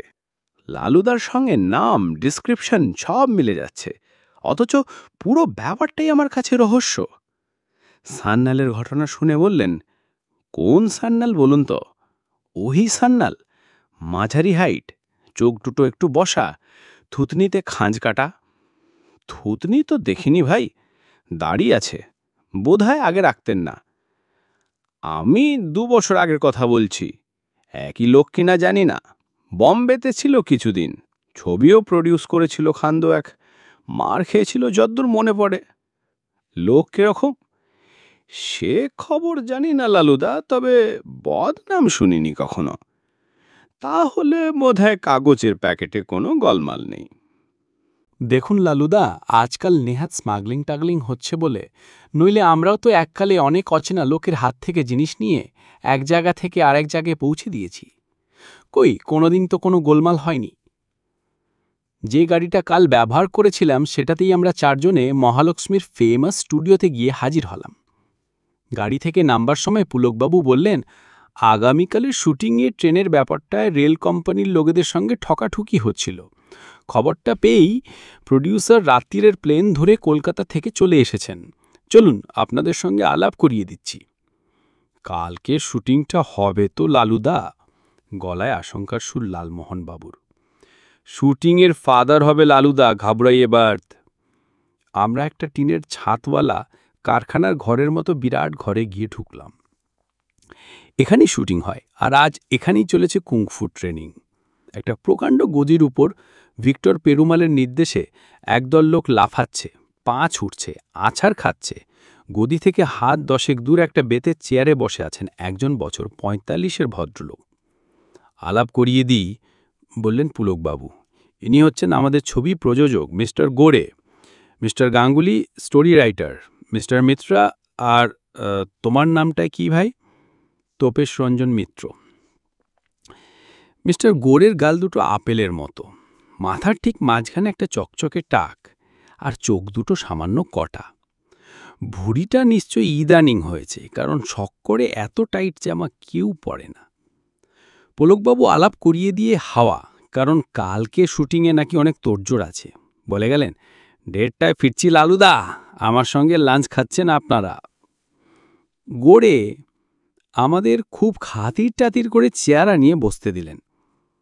নিজে লালমোহনবাবুর পাশে বসে বললেন, আপনি এলেন বলে আমি খুব খুশি হলাম। সে কি, আপনি তো দিব্যি বাংলা বলেন। লালমোহনবাবু বোধহয় তার 10,000 পাওনার কথাটা ভেবে একটু বেশি খুলে তারিফ করলেন। আমার ফাদারের বিজনেস ছিল ক্যানিং স্ট্রিটে। 3 years I was a student in Don Bosco. Then ফাদারের ডেথ হলো। আমি আঙ্কেলের কাছে চলে এলাম মুম্বই। সে তখন থেকেই আই অ্যাম হেয়ার। লেকিন ফিল্ম লাইনে this is my first venture.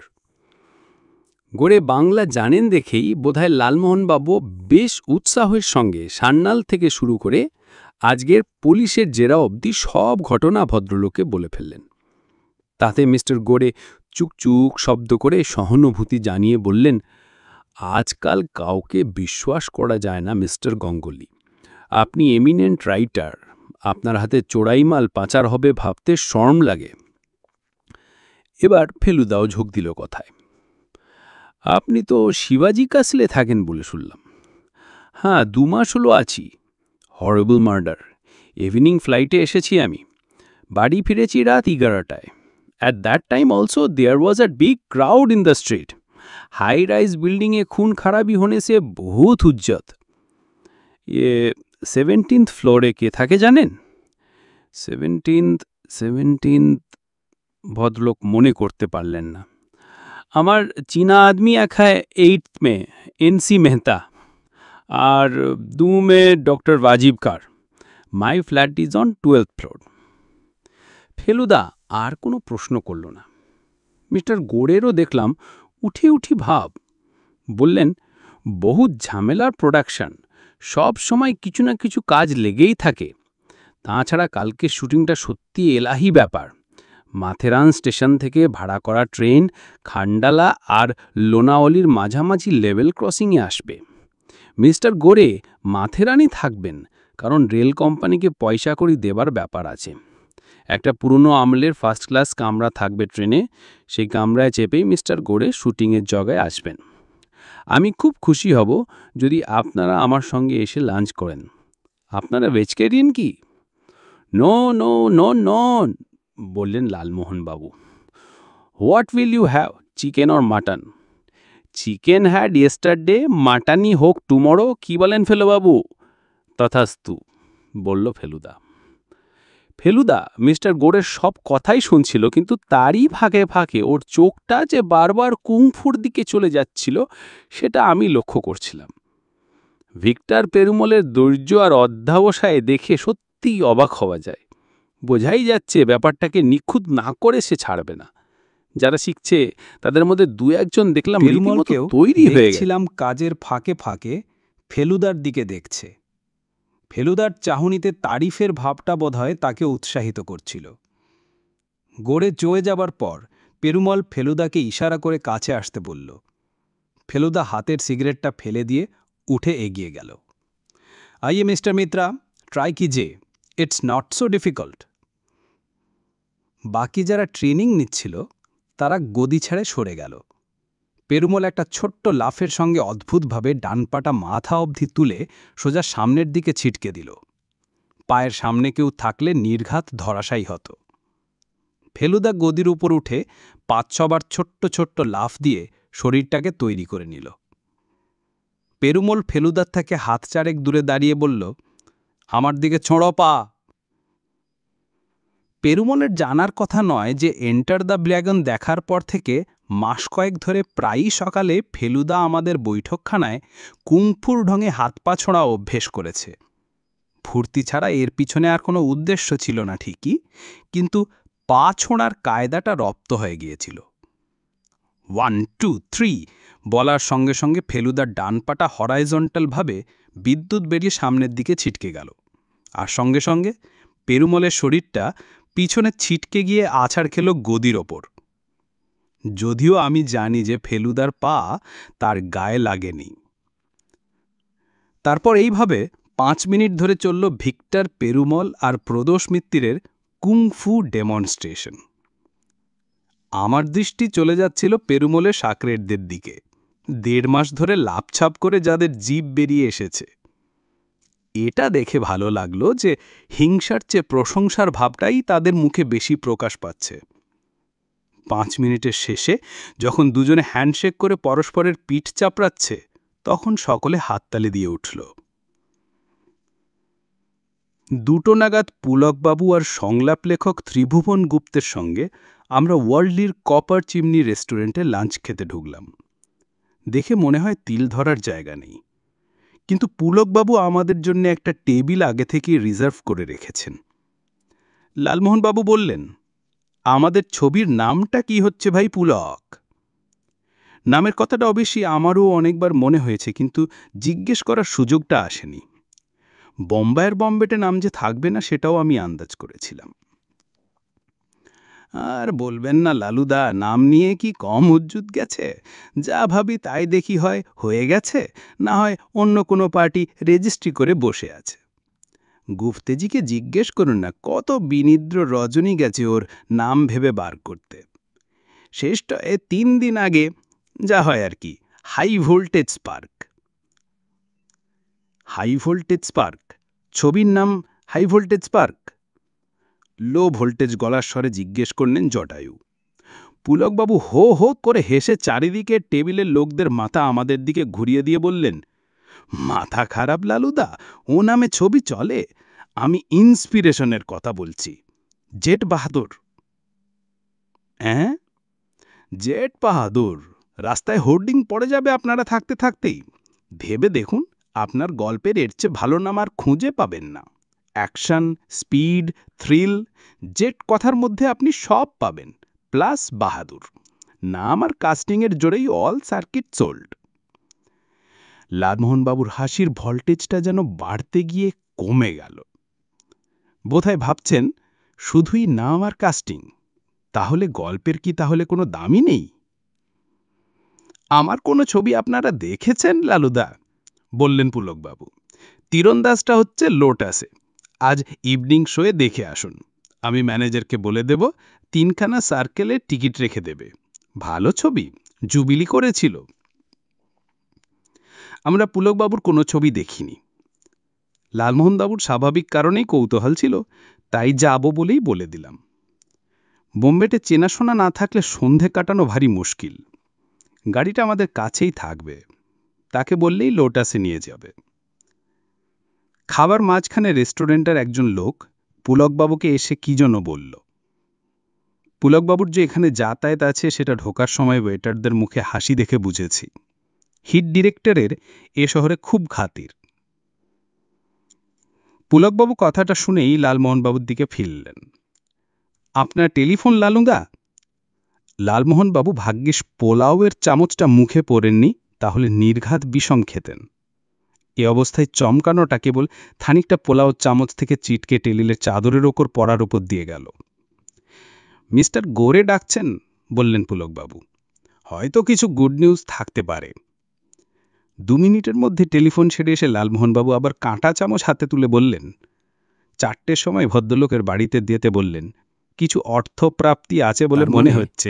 আজ বিকেলের মধ্যে লালমোহনবাবুর পকেটে 10,000 টাকা এসে যাবে। ফেলুদা বলল, এর পরের দিন লাঞ্চটা আপনার ঘাড়ে। আর কপার টপার নয়, একেবারে গোল্ডেন চিমনি। রুমালি রুটি, পোলাও, নার্গিসি কোফতা আর কুলফি খেয়ে যখন রেস্টুরেন্ট থেকে বেরোলাম, তখন প্রায় 2:45। পুলকবাবু আর মিস্টার গুপ্তে স্টুডিও চলে গেলেন। সংলাপ এখনো কিছু লিখতে বাকি আছে। প্রত্যেকটা সংলাপ সানিয়ে লিখতে হয় তো, তাই নাকি সময় লাগে, বললেন পুলকবাবু। গুপ্তেজি চুরুটের ফাঁক দিয়ে একটু হাসলেন। ভদ্রলোক সংলাপ লিখলেও নিজে সংলাপ খুবই কম বলেন, সেটা লক্ষ্য করলাম। আমরা পান কিনে গাড়িতে উঠলাম। শালিমার? ড্রাইভার জিজ্ঞেস করল। ফেলুদা বলল, বম্বে এসে গেটওয়ে অফ ইন্ডিয়া না দেখে যাওয়া যায় না। চলিয়ে তাজমহল কা হোটেল কা পাস। বহুত আচ্ছা। ড্রাইভার বুঝেছিল আমাদের কোনো কাজ নেই, কেবল শহর দেখার ইচ্ছে, তাই সে দিব্যি ঘুরিয়ে Victoria Terminus, Flora Fountain, television station, Prince of Wales Museum ইত্যাদি দেখিয়ে 3:30 নাগাদ গেটওয়ে অফ ইন্ডিয়ার সামনে পৌঁছল। আমরা গাড়ি থেকে নামলাম। পিছনে আরব সাগর, তাতে গুনে দেখলাম 11টা ছোট বড় জাহাজ দাঁড়িয়ে আছে। এইখানে রাস্তাটা পেল্লায় চওড়া। বাঁদিকে গেটওয়ের দিকে মুখ করে ঘোড়ার পিঠে বসে আছেন ছত্রপতি শিবাজি, আর ডান পাশে দাঁড়িয়ে আছে পৃথিবী বিখ্যাত তাজমহল হোটেল, যার ভিতরটা একবার না দেখে যাওয়ার কোনো মানে হয় না, কারণ বাইরেটা দেখেই আমাদের চক্ষু চড়ক গাছ। ঠান্ডা লবিতে ঢুকে চোখ একেবারে টিরিয়ে গেল। এ কোন দেশে এলাম রে বাবা! এত রকম জাতের এত লোক একসঙ্গে কখনো দেখিনি। সাহেবদের চেয়েও দেখলাম আরবদের সংখ্যা বেশি। এটা কেন হলো? ফেলুদাকে জিজ্ঞেস করতে বলল, এবার বেরুট যাওয়া নিষেধ বলে আরবরা সব বোম্বাই এসেছে ছুটি ভোগ করতে। পেট্রোলের দৌলতে তো এদের আর পয়সার অভাব নেই। মিনিট 5 পায়চারি করে আমরা আবার গাড়িতে এসে উঠলাম। যখন শিবাজি কাসেলের লিফটের বেল টিপছি, তখন ঘড়িতে 4:02। 12th ফ্লোর বা 13 তলায় পৌঁছে লিফট থেকে বেরিয়ে দেখি 3 দিকে 3টে দরজা, মাঝেরটার ওপর লেখা জি গোরে। বেল টিপটে উর্দি পরা বেয়ারা এসে দরজা খুলে দিল। আন্দার আইয়ে। বুঝলাম গোড়ে সাহেব চাকরকে আগেই বলে রেখেছিলেন আমাদের কথা। ভিতরে ঢুকে ভদ্রলোককে চোখে দেখার আগে তার গলা পেলাম, আসুন আসুন। এইবার দেখা গেল একটা সরু প্যাসেজের ভিতর দিয়ে তিনি হাসি মুখে এগিয়ে আসছেন আমাদের দিকে। How was the lunch? Very very good, বললেন জটায়ু। ভদ্রলোকের বৈঠকখানা দেখে তাক লেগে গেল। আমাদের কলকাতার বাড়ির প্রায় পুরো একতলাটাই এই ঘরের মধ্যে ঢুকে যায়। পশ্চিম দিকটা সার বাঁধা কাচের জানলা দিয়ে সমুদ্র দেখা যাচ্ছে। ঘরের আসবাবপত্রের এক একটার দামই হয়তো 2-3 হাজার টাকা। তাছাড়া মেঝে জোড়া কার্পেট, দেওয়ালে পেন্টিং, সিলিংয়ে ঝড় লুণ্ঠন এসব তো আছেই। একদিকে দেওয়াল জোড়া বুকশেলফে দামি দামি বইগুলো এত ঝকঝকে যে দেখলে মনে হয় বুঝি এইমাত্র কেনা। আমি আর ফেলুদা একটা পুরো গদিওয়ালা সোফাতে পাশাপাশি বসলাম, আর আমাদের ডান পাশে আরেকটা গদিওয়ালা চেয়ারে বসলেন লালমোহনবাবু। বসার সঙ্গে সঙ্গে একটা বিশাল কুকুর এসে ঘরের ঠিক মাঝখানে দাঁড়িয়ে আমাদের 3 জনের দিকে মাথা ঘুরিয়ে দেখতে লাগল। লালমোহনবাবুকে দেখলাম ফ্যাকাশে হয়ে গেছেন। ফেলুদা হাত বাড়িয়ে তুড়ি দিতে কুকুরটা ওর দিকে এগিয়ে এলো। ও পরে বলেছিল যে কুকুরটা যাতে হলো গ্রেট ডেন। Duke Duke. কুকুরটা এবার ফেলুদাকে ছেড়ে দরজার দিকে এগিয়ে গেল। মিস্টার গোড়ে আমাদের বসিয়ে দিয়ে একটু ঘর থেকে বেরিয়েছিলেন। এবার হাতে একটা ঘাম নিয়ে লালমোহনবাবুর অন্য পাশের চেয়ারে বসলেন। আমি আপনার ব্যাপারটা রেডি করে রাখব ভেবেছিলাম, কিন্তু 3টা ট্রাঙ্ক কল এসে গেল। ভদ্রলোক খামটা লালমোহনবাবুর দিকে এগিয়ে দিলেন। মনের জোরে হাত কাঁপা বন্ধ করে লালমোহনবাবু সেটা নিয়ে তার ভেতর থেকে টেনে বার করলেন এক তাড়া 100 টাকার নোট। গিনতি করিয়েলেন, বললেন গোড়ে। গিনব? আবার ভাষার গণ্ডগোল। ঘিনবেন অলবৎ। দেয়ার শুড বি 100 নোটস দেয়ার। যে সময় লালমোহনবাবু গোনা শেষ করলেন তার মধ্যে রূপোর টি সেটে আমাদের জন্য চা এসে গেছে। খেয়ে বুঝলাম একেবারে সেরা দার্জিলিং টি। আপনার পরিচয় অভি তাক মিলা নেই, গোড়ে বললেন ফেলুদার দিকেছে। মিস্টার গাঙ্গুলির ফ্রেন্ড, এই আমার পরিচয়। নো স্যার, বললেন Gore, that is not enough. You are no ordinary person. আপনার চোখ, আপনার ভয়েস, আপনার height, walk, body, nothing is ordinary. আপনি আমাকে যদি নাই বলবেন তা ঠিক আছে, লেকিন স্রিফ মিস্টার গাঙ্গুলির দোস্ত দিদি বলেন, ও তো আমি বিশ্বাস করবা না। ফেলুদা অল্প হেসে চায়ে চুমুক দিয়ে প্রসঙ্গটা চেঞ্জ করে ফেলল। আপনার অনেক বই আছে দেখছি। হ্যাঁ, but I don't read them. ও সব কিতাব অনলি ফর শো। তারা পড়ুয়ালা দোকানে regular order. Any good book that comes out 1 copy আমাকে পাঠিয়ে দেয়। একটা বাংলা বইও চলে এসেছে দেখছি। চোখ বটে ফেলুদার। ওই সারি সারি বিলিতি বইয়ের মধ্যে 15 হাত দূর থেকে ধরে ফেলেছে যে একটা বই বাংলা। মিস্টার গোড়ে হেসে উঠলেন। শুধু বাংলা কেন মিস্টার মিটার, হিন্দি, মারাঠি, গুজরাটি সব আছে। আমার এক আদমি আছে, বাংলা, হিন্দি, গুজরাটি 3 ভাষা জানে। ও 3 ভাষায় নভেল পড়ে আমাকে সিনাপসিস করে দেয়। মিস্টার গাঙ্গুলির কিতাবকে ভি আউটলাইন পড়িয়েছি আমি।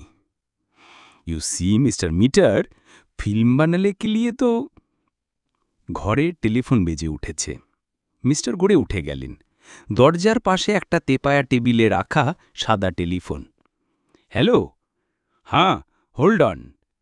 আপনার টেলিফোন মিস্টার গাঙ্গুলি। লালমোহনবাবুকে এভাবে বারবার চমকাতে হচ্ছে। আশা করি তাতে ওর হার্টটাটের কোনো ক্ষতি হচ্ছে না। পুলকবাবু কি? টেলিফোনের দিকে যাওয়ার পথে ভদ্রলোক প্রশ্ন করলেন। নো স্যার, বললেন Gore, I don't know this person.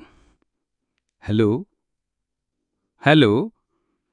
Lalmohanbabu ভ্যাবাচ্যাক্কা ভাব করে আমাদের দিকে চাইলেন। কেউ বলছে না কিছু? লাইন কাট গিয়া হোগা, বললেন মিস্টার গোড়ে। লালমোহনবাবু মাথা নাড়লেন। অন্য সব শব্দ পাচ্ছি টেলিফোনে। এবার ফেলুদা উঠে গিয়ে লালমোহনবাবুর হাত থেকে টেলিফোনটা নিয়ে নিল। Hello hello. ফেলুদা মাথা নেড়ে ফোন রেখে বলল, ছেড়ে দিয়েছে। আশ্চর্য, বললেন লালমোহনবাবু। কে হতে পারে বলুন তো? ও নিয়ে চিন্তা করবেন না মিস্টার গ্যাঙ্গুলি, বললেন মিস্টার গোরে। বোম্বাই শহরে এরকম হামেশা হয়। ফেলুদার দেখাতে কি আমরাও চেয়ার ছেড়ে উঠে পড়লাম। লালমোহনবাবুর পকেটে এত টাকা বলেই বোধহয় রহস্যজনক ফোনের ব্যাপারটা ওকে ততটা ভাবালো না। বেশ নিশ্চিন্তভাবেই ভদ্রলোক পরের কথাটা মিস্টার গোরেকে বললেন, আমরা আজ পুলকবাবুর ফিল্ম দেখতে যাচ্ছি লোটাসে। হ্যাঁ হ্যাঁ, যাবেন বই কি। Very good director Pulakbabu. Jet Bahadur the box office hit হোগা জরুর। দরজার মুখ পর্যন্ত এলেন mister Gore. Don't forget about lunch tomorrow. Transport আছে তো আপনাদের সঙ্গে? আমরা আশ্বাস দিলাম যে সকাল থেকে রাত অবধি গাড়ির ব্যবস্থা করে দিয়েছেন পুলকবাবু। বাইরে বেরিয়ে এসে লিফটের বোতাম টিপে ফেলুদা বলল, মানি কাকে বলে দেখলেন তো লালমোহনবাবু? দেখলাম কি মশাই, তার খানিকটা তো আমার পকেটেই রয়েছে। নস্যি নস্যি, লাখ টাকাও এদের কাছে নস্যি। টাকাটা দিয়ে রসিদ লিখিয়ে নিল না, সেটা দেখলেন তো? তার মানে আপনার পকেটটা পালো হয়ে গেছে কিন্তু, অর্থাৎ এই আপনার অন্ধকারে পদার্পণ শুরু। ঘড়াং শব্দে লিফটটা ওপনের কোনো ফ্লোর থেকে নেমে এসে আমাদের সামনে থামল। সে আপনি যাই বলুন ফেলুবাবু, পকেটে টাকা এলে তা সে কালোই হোক। আর ফেলুদা লিফটে ঢোকার জন্য দরজা খুলেছিল, আর তার ফলে জটায়ুর কথা বন্ধ। লিফটের ভেতর থেকে এক ঝলক উগ্র গন্ধ, গুলবাহার সেন্ট। এ গন্ধ আমরা তিনজনেই চিনি, বিশেষ করে লালমোহনবাবুর। ঢিপ ঢিপ বুকে ফেলুদার পিছন পিছন লিফটে ঢুকে গেলাম। আমি একটা কথা না বলে গুলবাহার পারলাম সেন্ট না। মিস্টার সান্যাল ছাড়াও ভারতবর্ষের অনেকেই নিশ্চয়ই ব্যবহার করে। ফেলুদা কথাটার জবাবের বদলে গম্ভীরভাবে ১৭ নম্বর বোতাম টিকল। আমরা আরও ৫ তলা ওপরে উঠে গেলাম। অন্যান্য তলার মতোই ১৭ নম্বরেও ৩খানা ঘর। বাঁদিকের দরজায় লেখা এইচ হেকরথ। ফেলুদা বলল, জার্মান নাম। ডান দিকের দরজায় লেখা এনসি মানসুখানি, নির্ঘাত সিন্ধি নাম। মাঝখানের দরজায় কোনো নাম নেই। ফ্ল্যাট খালি, বললেন লালমোহনবাবু। নাও হতে পারে, বলল ফেলুদা। সবাই দরজায় নাম লাগায় না। ইনফ্যাক্ট আমার বিশ্বাস এ ফ্ল্যাটে লোক রয়েছে। আমরা দুজনেই ফেলুদার দিকে চাইলাম। যে কলিং বেলের বোতাম ব্যবহার হয় না তাতে ধুরো যোগে থাকা উচিত, অথচ এটা ভালো করে কাছে গিয়ে দেখুন আর অন্য দুটোর সঙ্গে মিলিয়ে দেখুন। কাছে গিয়ে দেখেই বুঝলাম ফেলুদা ঠিক বলেছে। দিব্যি চকচক করছে বোতাম, ধুলোর লেশ মাত্র নেই। টিপবেন নাকি? কাঁপা গলায় প্রশ্ন করলেন লালমোহনবাবু। ফেলুদাও বেশি বোতাম টিপল না, তার বদলে যেটা করল সেটা আরও অনেক বেশি তাজ্জব ব্যাপার। মাটিতে উপুড় হয়ে শটান শুয়ে নাকটা লাগিয়ে দিল দরজার নিচে ১/২ ইঞ্চি ফাঁকটাতে। তারপর বার দুয়েক জোরে নিঃশ্বাস টেনে উঠে পড়ে বলল, কড়া কফির গন্ধ। তারপর যেটা করল সেটাও অদ্ভুত। লিফট ব্যবহার না করে ১৮ তলা থেকে সিঁড়ি ধরে নামতে শুরু করল। প্রত্যেক তলাতেই থেমে প্রায় আধ মিনিট ধরে ঘুরে ঘুরে কি যে দেখল তা ওই জানে। সব সেরে নিচে যখন নামলাম তখন ঘড়িতে ৫:১০। বেশ বুঝতে পারছি যে বম্বে এসে আমরা একটা প্যাঁচালো রহস্যের মধ্যে জড়িয়ে পড়ছি। আপনাকে একটু জেরা করলে আপনার আপত্তি হবে না আশা করি। কথাটা বলল ফেলুদা, লালমোহনবাবুকে উদ্দেশ্য করে। মিনিট ১০ হলো শিবাজি কাসল থেকে ফিরেছি। রিসেপশনে খবর পেয়েছি যে এই আধ ঘন্টা আগে, তার মানে যখন আমরা শিবাজি কাসলের সিঁড়ি দিয়ে নামছিলাম, তখন লালমোহনবাবুর একটা ফোন এসেছিল। কে করেছিল তা জানা নেই। আসলে পুলকই বারবার করছে, বললেন লালমোহনবাবু। পুলক ছাড়া আর কেউ হতে পারে না।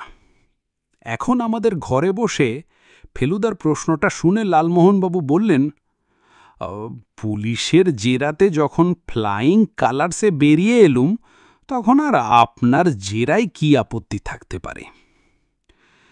আচ্ছা, মিস্টার সান্যালের প্রথম নামটা তো আপনার জানা নেই? না মশাই, ওটা জিজ্ঞেস করা হয়নি। লোকটার একটা পরিষ্কার বর্ণনা দিন। আপনার বইয়ে যেরকম আদা খেচড়া বর্ণনা থাকে সেই রকম নয়। লালমোহনবাবু গলা খাকড়িয়ে ভুরু কুচকল। হাইট এই ধরুন গিয়ে, আপনি কি একটা মানুষের হাইটটাই প্রথম দেখেন? তা তেমন তেমন লম্বা বা বেটে হলে। ইনি কি খুব লম্বা? তা অবশ্যই না। খুব বেটে? না, তাও অবশ্যই না। তাহলে হাইট পরে, আগে মুখ বলুন। সন্ধেবেলায় দেখেছি আমার বাইরের ঘরের বাল্বটা আবার 40 পাওয়ারের। তাও বলুন। চওড়া মুখ, চোখ আপনার চোখে চশমা, দাড়ি আছে, চাঁপা দাড়ি, গোঁপও আছে, দাড়ির সঙ্গে জোড়া। ফ্রেঞ্চ কাট? এই সেরেছে। না, তা বোধহয় না। ঝুলপির সঙ্গ জোড়া। তারপর কাঁচা পাকা মেশানো চুল, ডান দিকে, না না, বাঁ দিকে সিঁথি। দাঁত পরিষ্কার। ফলস টিথ বললে তো মনে হলো না। গলার স্বর মাঝারি, মানে মোটাও না সরুও না। হাইট মাঝারি। ভদ্রলোক আপনাকে একটা ঠিকানা দিয়েছিলেন না বোম্বের? বলেছিলেন অসুবিধা হলে একে ফোন করবেন, বেশ হেল্পফুল। দেখেছেন, বিমালুম ভুলে গেছলুম। আজ যখন পুলিশ জেরা করল তখনও বলতে ভুলে গেলুম। আমাকে বললেই চলবে। দাঁড়ান দেখি। লালমোহনবাবু মানিব্যাগ থেকে একটা ভাঁজ করা নীল কাগজ বার করে ফেলুদাকে দিলেন। ফেলুদা সেটা খুব মন দিয়ে দেখল, কারণ লেখাটা মিস্টার সান্যালের নিজের। তারপর কাগজটা আবার ভাঁজ করে নিজের ব্যাগের মধ্যে রেখে দিয়ে বলল, টোপসে, নম্বরটা দাও তো, 253418। আমি অপারেটরকে নম্বর দিয়ে দিলাম। ফেলুদা ইংরাজিতেই কথা বলল। হ্যালো, মিস্টার দেশাই আছেন? আচ্ছা ফ্যাসাদ, এই নম্বরে মিস্টার দেশাই বলে কেউ নাকি থাকেই না। যিনি থাকেন তার পদবী পারেখ, আর গত 10 বছর তিনি এই নম্বরেই আছেন। লালমোহনবাবু, ফেলুদা ফোনটা রেখে বলল, সান্যালকে আপনার নেক্সট গল্প বিক্রি করার আশা ছাড়ুন। লোকটি অত্যন্ত গোলমেলে, এবং আমার বিশ্বাস আপনি যে প্যাকেটটি বয়ে আনলেন সেটিও অত্যন্ত গোলমেলে। লালমোহনবাবু মাথা চুলকে দীর্ঘশ্বাস ফেলে বললেন, সত্যি বলতে কি মশাই, লোকটিকে আমারও কেন জানি বিশেষ সুবিধের বলে মনে হয়নি। ফেলুদা হুমকি দিয়ে উঠল, আপনার ওই কেন জানি কথাটা আমার মোটেই ভালো লাগে না। কেন সেটা জানতে হবে, বলতে হবে। চেষ্টা করে দেখুন তো পারেন কি না। লালমোহনবাবুর অবশ্য ফেলুদার কাছে ধমক খাওয়ার অভ্যেস আছে। এটাও জানি যে উনি সেটা মাইন্ড করেন না, কারণ ধমক খেয়ে খেয়ে ওর লেখা যে অনেক ইমপ্রুভ করে গেছে সেটা উনিই স্বীকার করেন। লালমোহনবাবু সোজা হয়ে বসলেন। 1 নম্বর, লোকটা সোজাসুজি মুখের দিকে তাকিয়ে কথা বলে না। 2 নম্বর, সব কথা হতো গলা নামিয়ে বলার কি দরকার তাও জানি না, যেন কোনো গোপন পরামর্শ করতে এসছেন। 3 নম্বর, দুঃখের বিষয় 3 নম্বরটা যে কি সেটা লালমোহনবাবু অনেক ভেবেও মনে করতে পারলেন না। 6:30টায় লোটাসে ইভিনিং শো, তাই আমরা 6টা নাগাদ উঠে পড়লাম। আমরা মানে আমি আর লালমোহনবাবু। ফেলুদা বলল যাবে না, কাজ আছে। ব্যাগের ভেতর থেকে ওর সবুজ নোটবইটা বেরিয়ে এসছে, তাই কাজটা কি সেটা বুঝতে বাকি রইল না। ওয়ার্জেতেই ফিরে যেতে হলো আমাদের, কেননা সেখানেই লোটাস। লালমোহনবাবুর বেশ নার্ভাস অবস্থা। পুলকবাবু কেমন পরিচালক সেটা তীরন্দাজ ছবি দেখেই মালুম হবে। বললেন, 3টে ছবি যখন পরপরই হিট করেছে তখন একেবারে কি আর ওয়াকথু হবে? কি বলো তপেশ? আমি আর কি বলবো, আমি নিজেও তো ঠিক ওই কথাটা ভেবেই মনে জোর আনছি। পুলকবাবু ম্যানেজারকে বলতে ভোলেননি, রয়্যাল সার্কেলে 3টে সিট আমাদের জন্য রাখা ছিল। এটা ছবির রিপিট শো, তাই হলে এমনিতেই অনেক সিট খালি ছিল। ইন্টারভেলের আগেই বুঝতে পারলাম যে তীরন্দাজ হচ্ছে একেবারে 100% কোডোপাইরিন মার্কা ছবি। এর মধ্যেই অন্ধকারে বেশ কয়েকবার আমরা দুজনে পরস্পরের দিকে মুখ চাওয়াচাবি করেছি। হাসি পাচ্ছিল, আবার সেই সঙ্গে জেড বাহাদুরের কি অবস্থা হবে আর তার ফলে জটেয়ুর কি অবস্থা হবে সেটা ভেবে কষ্টও হচ্ছিল। ইন্টারভেলে বাতি জ্বললে পর লালমোহনবাবু দীর্ঘশ্বাস ফেলে বললেন, গড়পাড়ের ছেলে তুই, একদিন এই করে চুল পাকালি। তারপর একটা গ্যাপ দিয়ে আমার দিকে ফিরে বললেন, ফি পুজোয় একটা করে থিয়েটার করত। যদ্দূর মনে পড়ছে বিকম ফেল। তার কাছ থেকে আর কি আশা করা যায় বলো তো? ইন্টারভেলের শেষে বাতি নেভার সঙ্গে সঙ্গে আমরা হল ছেড়ে বেরিয়ে এলাম। ভয় ছিল পুলকবাবু বা তার দলের কেউ বাইরে থাকে, কিন্তু সেরকম কাউকে দেখলাম না। যদি জিজ্ঞেস করে তো বলে দেব ফার্স্ট ক্লাস। পকেটে করকরে নোটগুলো না থাকলে মনটা সত্যিই ভেঙে যেত তপেশ। গাড়িটা হাউসের সামনেই উল্টো দিকের ফুটপাতে পার্ক করা ছিল। লালমোহনবাবু সেদিকে না গিয়ে একটা দোকানে ঢুকে এক ঠোঙায় ডালমোট, 2 প্যাকেট মাংঘারামের বিস্কুট, 6টা কমলালেবু আর 1 প্যাকেট প্যারিড লজেন্সন্স কিনে নিলেন। বললেন, হোটেলের ঘরে বসে বসে হঠাৎ হঠাৎ খিদে পায়, তখন এগুলো কাজে দেবে। দুজনে 2 হাত বোঝাই প্যাকেট নিয়ে গাড়িতে উঠলাম, আর উঠেই বাঁই করে মাথাটা ঘুরে গেল। গাড়ির ভেতর গুলবাহার সেন্টের গন্ধ।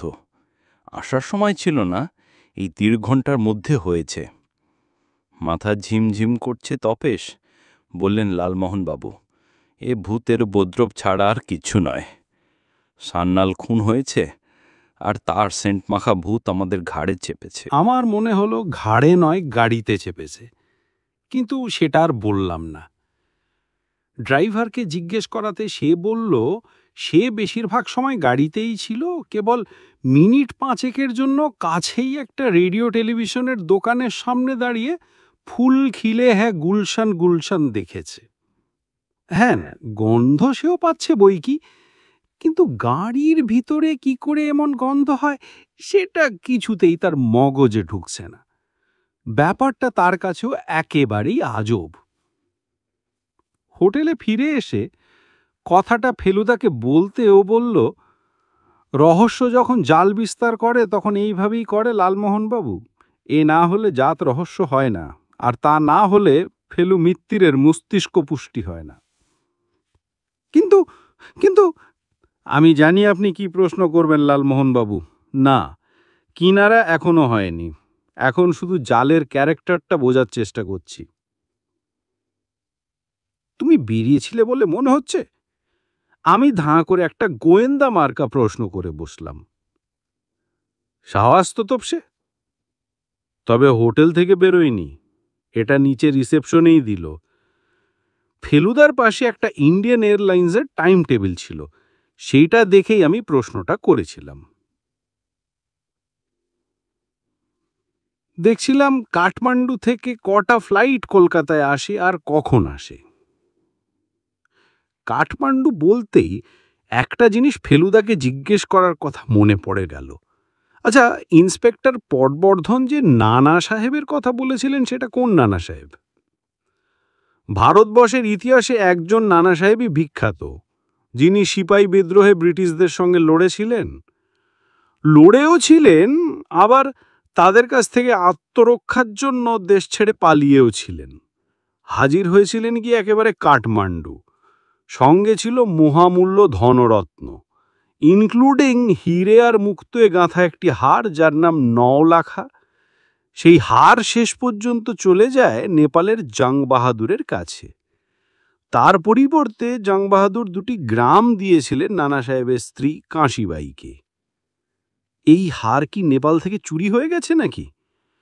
পটবর্ধনের কথা শুনে তো তাই মনে হয়।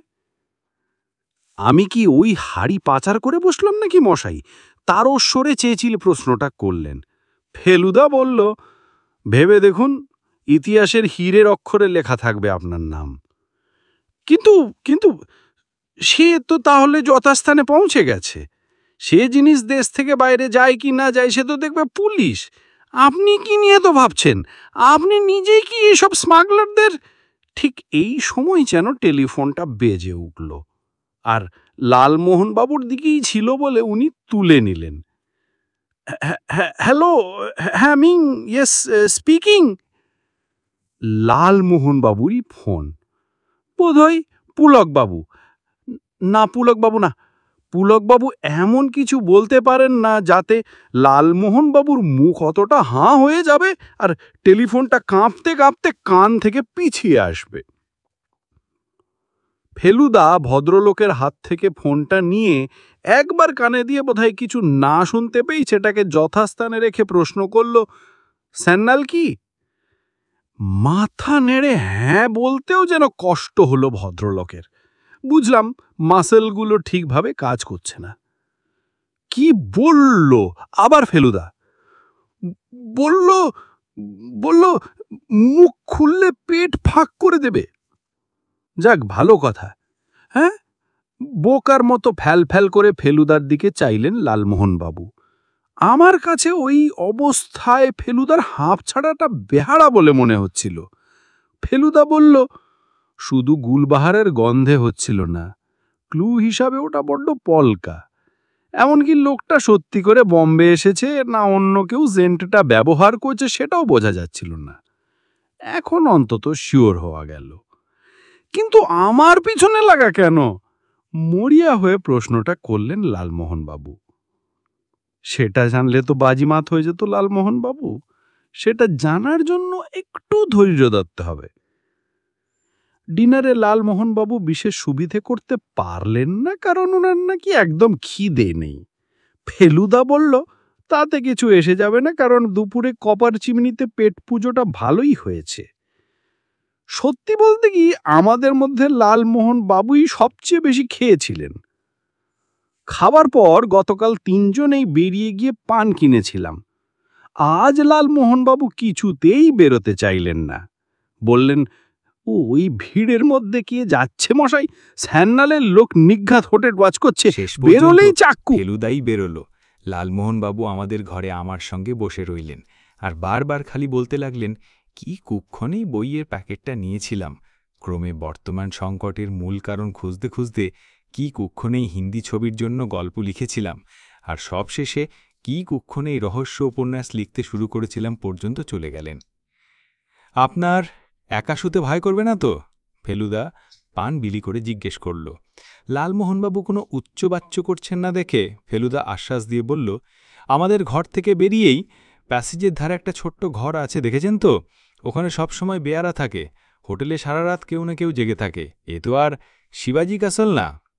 শিবাজি ক্যাসল নামটা শুনে লালমোহনবাবু আর একবার শিউরে উঠলেন, কিন্তু শেষ পর্যন্ত মনে সাহস এনে 10টা নাগাদ গুড নাইট করে নিজের ঘরে চলে গেলেন।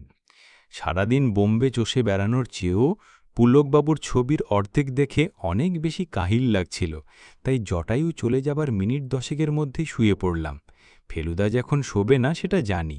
ওর নোটবুকটা খাটের পাশেই টেবিলের ওপর রাখা রয়েছে। সারাদিন খেপে খেপে তাতে অনেক কিছু লেখা হয়েছে, হয়তো আরও কিছু লেখা হবে। আমি অনেক দিন চেষ্টা করেছি রাত্রে বিছানায় শুয়ে চোখ বুজে খেয়াল রাখতে ঠিক কোন সময় ঘুমটা আসে, কিন্তু প্রতিবারই পরদিন সকালে উঠে বুঝেছি ঘুমটা কখন জানি আমার অজান্তেই এসে গেছে। আজও কখন ঘুমিয়েছি সেটা টের পাইনি। ঘুমটা ভাঙল দরজায় ঘন ঘন ধাক্কা আর সেই সঙ্গে বোতাম টেপার চ্যাঁ শব্দে। উঠে দেখি ফেলুদার ল্যাম্প তখনও জ্বলছে আর বালিশের পাশে রাখা আমার ঘড়িতে বলছে 1:45। ফেলুদা দরজা খুলতেই হুমড়ি দিয়ে প্রবেশ করলেন জটায়ু। লালমোহনবাবু হাঁপালেও তিনি যে খুব ভয় পেয়েছেন সেটা কিন্তু মনে হল না, আর যে কথাটা বললেন ঘরে ঢুকেই সেটাও ভয়ের কথা নয়। কেলিঙ্কারিয়াস ব্যাপার মশাই। আগে খাঁটে এসে বসুন, বলল ফেলুদা। দূর মশাই, বসমো কি? এই দেখুন, কাঠমান্ডুর কি মহামূল্য ধনরত্ন আমার হাত দিয়ে পাচার করা হচ্ছিল। লালমোহনবাবু ফেলুদার সামনে যেটা এগিয়ে ধরলেন সেটা একটা বই, ইংরেজি বই আর নামকরা বই। লান্সডাউনের মোড়ের দোকানে একটা রাখা ছিল, সেদিনও দেখেছি। বইটা হলো শ্রী অরবিন্দের লাইফ ডিভাইন। ফেলুদারও চোখ কপারে উঠে গেছে। তার উপর বাঁধাইয়ের গণ্ডগোল, বললেন লালমোহনবাবু। প্রথম 30 পাতার পর কয়েকটা পাতা পরস্পরের সঙ্গে সেটে আছে। এ বই না দেখে কিনলে তো পুরো টাকাটা ডেড লস মশাই। পণ্ডিচেরির বাইন্ডার এরকম কাঁচা কাজ করবে ভাবতে পারেন? তাহলে সেদিন কি দিলেন লাল শার্টের হাতে? জিজ্ঞেস করল ফেলুদা। জানেন কি দিলুম? ভাবতে পারেন? আমার নিজের বই মশাই, নিজের বই, বোম্বাইয়ের বোম্বেটে। পুলককে তো পাণ্ডুলিপির কপি পাঠিয়েছিলাম, তাই এবার ভাবলাম 1 কপি ছাপা বই দেব, with my blessings and my autograph. আরও 3 কপি রয়েছে এখনও আমার ব্যাগে, প্রত্যেকটি ব্রাউন কাগজে মোড়া। আমার ভক্ত তো সারা ইন্ডিয়াতেই ছড়িয়ে রয়েছে, তাই ভাবলাম বোম্বে যাচ্ছি, যদি এক একজনের সঙ্গে আলাপ টালাপ হয়ে যায়, তাই সঙ্গে এনেছিলাম। আর তারই একটা কপি। হো হো হো হো। এই তো হালকা লালমোহনবাবুকে অনেক দিন দেখিনি। বইটা হাতে নিয়ে নেড়েচেড়ে ফেলুদা বলল, কিন্তু সান্নাল যে টেলিফোনে হুমকি দিল সেটা কি ব্যাপার? এর সঙ্গে লাইভ ডিভাইন খাপ খাচ্ছে কি? এজেও দমলেন না লালমোহনবাবু। কে বলল সান্নাল? টেলিফোনে হয়তো গলা চেনা যায় নাকি? কোনো উটকো বদমাস রসিকতা করছে হয়তো। বোম্বেতে যদি তীরন্দাস ছবি হিট হতে পারে তো সবই হতে পারে। আর গাড়িতে গুলবাহার সেন্ট? ওটা ওই ড্রাইভারই মাকে। কীরকম টেরির বাহার দেখেছেন? শৌখিন লোক, ধরা পড়ে অপ্রস্তুত হয়ে স্বীকার করলে না। তাহলে আর কি, নিশ্চিন্তে ঘুমেন গিয়ে। সে আর বলতে, মাথাটা ভরে ছিল বলে ম্যাকটা খুলেছিলাম কোড়ো পাইরিনের জন্য, আর তাতেই এই হাই ভোল্টেজ আবিষ্কার। যাক, রহস্য যখন মিটেই গেল, তখন আপনিও বরং একটু আধ্যাত্মিক বিষয় অধ্যয়নে মনোনিবেশ করুন। বইটা দেখে গেলাম, গুড নাইট। লালমোহনবাবু চলে গেলেন, আর আমিও আবার নিজের জায়গায় এসে শুলাম। ফেলুদা, যে লোক অরবিন্দের বইয়ের বদলে জটায়ুর বই পেল, তার মনের অবস্থা কি হবে? খেপচুরিয়াস, বালিশে মাথা দিয়ে বলল ফেলুদা। মাথার পিছনের বাতিটাও জ্বালিয়েই রাখল। দেখে হাসি পেল। ফেলুদা তার সবুজ নোটবুক ছড়িয়ে রেখে অরবিন্দের লাইভ ডিভাইনের পাতা উল্টালো। আমার বিশ্বাস ঠিক ওই সময়টাতেই আমার চোখ বোম্বে ঘুমে থেকে বন্ধ হলো। পুনা যাবার পথে খান্ডালার লোনাউলির মাঝামাঝি একটা লেভেল ক্রসিংয়ের কাছে আমাদের যেতে হবে শুটিং দেখতে। ছবির 11টা ক্লাইম্যাক্সের শেষ ক্লাইম্যাক্স দৃশ্য তোলা হবে আজ। একদিনে কাজ শেষ হবে না, পরপর আরও 4 দিন যেতে হবে সবাইকে। আমরা ঠিক করেছি, আজ যদি ভালো লাগে তাহলে বাকি কদিনও যাব। ট্রেনটা এই 5 দিনই পাওয়া যাবে, প্রতিদিনই ঠিক 1টা থেকে 2টো, অর্থাৎ 1 ঘন্টার জন্য। ডাকাত দলের ঘোড়া আর হিরোর লিঙ্কন কনভার্টেবল থাকবে সারা দিনের জন্য। ভিলেন ইঞ্জিন ড্রাইভারের জায়গা দখল করে ট্রেন চালিয়ে নিয়ে চলেছে। সেই ট্রেনেরই একটা কামরায় হাত পা বাঁধা অবস্থায় পড়ে রয়েছে হিরোইন আর তার কাকা। মোটরে করে হিরো ট্রেনের উদ্দেশ্যে ধাওয়া করছে। এদিকে হিরোর যে যমজ ভাই, যাকে ছেলেবেলায় ডাকাতে ধরে নিয়ে গিয়েছিল আর যে এখন নিজেই ডাকাত, সে আসছে ঘোড়া করে দলবল নিয়ে ট্রেনটাকে অ্যাটাক করবে বলে। মোটরে হিরো এসে পৌঁছানোর প্রায় সঙ্গে সঙ্গেই ডাকাত ভাই ঘোড়া থেকে চলন্ত ট্রেনে লাফিয়ে পড়ে। ইঞ্জিনের ভিতর ফাইট হয়, ভিলেন ড্রাইভার খতম হয়। সেই সময় মোটরে করে হিরো এসে পড়ে, আর তারপর বাকি অংশ রূপালী পর্দায় দেখিবেন। আসলে শেষটা নাকি 3 রকমভাবে তোলা হবে, তারপর পর্দায় যেটা বেশি ভালো লাগে সেটা রাখা হবে। পুলকবাবু সকালে 3 মিনিটের জন্য ঢু মেরে গেছেন। আমাদের ব্যবস্থা সব ঠিকঠাক জেনে বললেন, লালুদা, আপনাকে দেখেই বুঝতে পারছি তীরন্দাজ আপনার খুব ভালো লেগেছে। আসলে লালমোহনবাবু সকাল থেকেই রাত্রিরের ঘটনাটা ভেবে ক্ষণে ক্ষণে আপন মনে হেসে ফেলছিলেন। পুলকবাবুর সামনে সেই হাসিটাই বেরিয়ে পড়েছিল। এখন পুলকবাবুর কথা শুনে আরও জোরে হেসে বললে, গড়পাড়ের ছেলে, তুমি দেখালে ভাই। হ্যাঁ, ফিরতে রাত হবে, তাই ফেলুদা বলল হ্যান্ডব্যাগগুলো সঙ্গে নিয়ে নিতে। কালকের কেনা কমলালেবু, বিস্কুট, লজনচুষ ইত্যাদি 3 ব্যাগে ভাগ করে দেওয়া হলো, আর লালমোহনবাবুর ক্যাশ 10,000 টাকা ম্যানেজারের জিম্মায় সিন্ধুকে দেখে রসিদ নিয়ে নেওয়া হলো। কি জানি বাবা, ভদ্রলোক বললেন, ফিল্মের ডাকাতের দলে আসল ডাকাতও যে ঢুকে পড়বে না একাত্রা, তার কি গ্যারেন্টি? ফেলুদা সকালে একবার বেরিয়েছিল, বলল ওর সিগারেটের স্টক ফুরিয়েছে, যেখানে যাচ্ছি সেখানে কাছাকাছির মধ্যে নাও পাওয়া যেতে পারে। ও ফেরার 10 মিনিটের মধ্যে আমরা রওনা দিয়ে দিলাম। আজও দেখলাম গাড়িতে গুলবাহারের গন্ধ কিছুটা রয়ে গেছে। বোম্বে থেকে থানা স্টেশন প্রায় 25 কিলোমিটার। সেখান থেকে রাস্তার ডাইনে ঘুরে ন্যাশনাল হাইওয়ে ধরে পুনার দিকে চলে গেছে। এই রাস্তায় 80 কিলোমিটার গেলেই খান্ডালা। আজ দিনটা ভালো, আকাশের টুকরো টুকরো মেঘ হাওয়ার তেজে তরতর করে ভেসে চলেছে। তার ফাঁক দিয়ে রোদ বেরিয়ে বোম্বাই শহরটাকে বারবার ধুইয়ে দিচ্ছে। পুলকবাবু বলে গেছেন শুটিংয়ের জন্য এইটা নাকি আইডিয়াল ওয়েদার।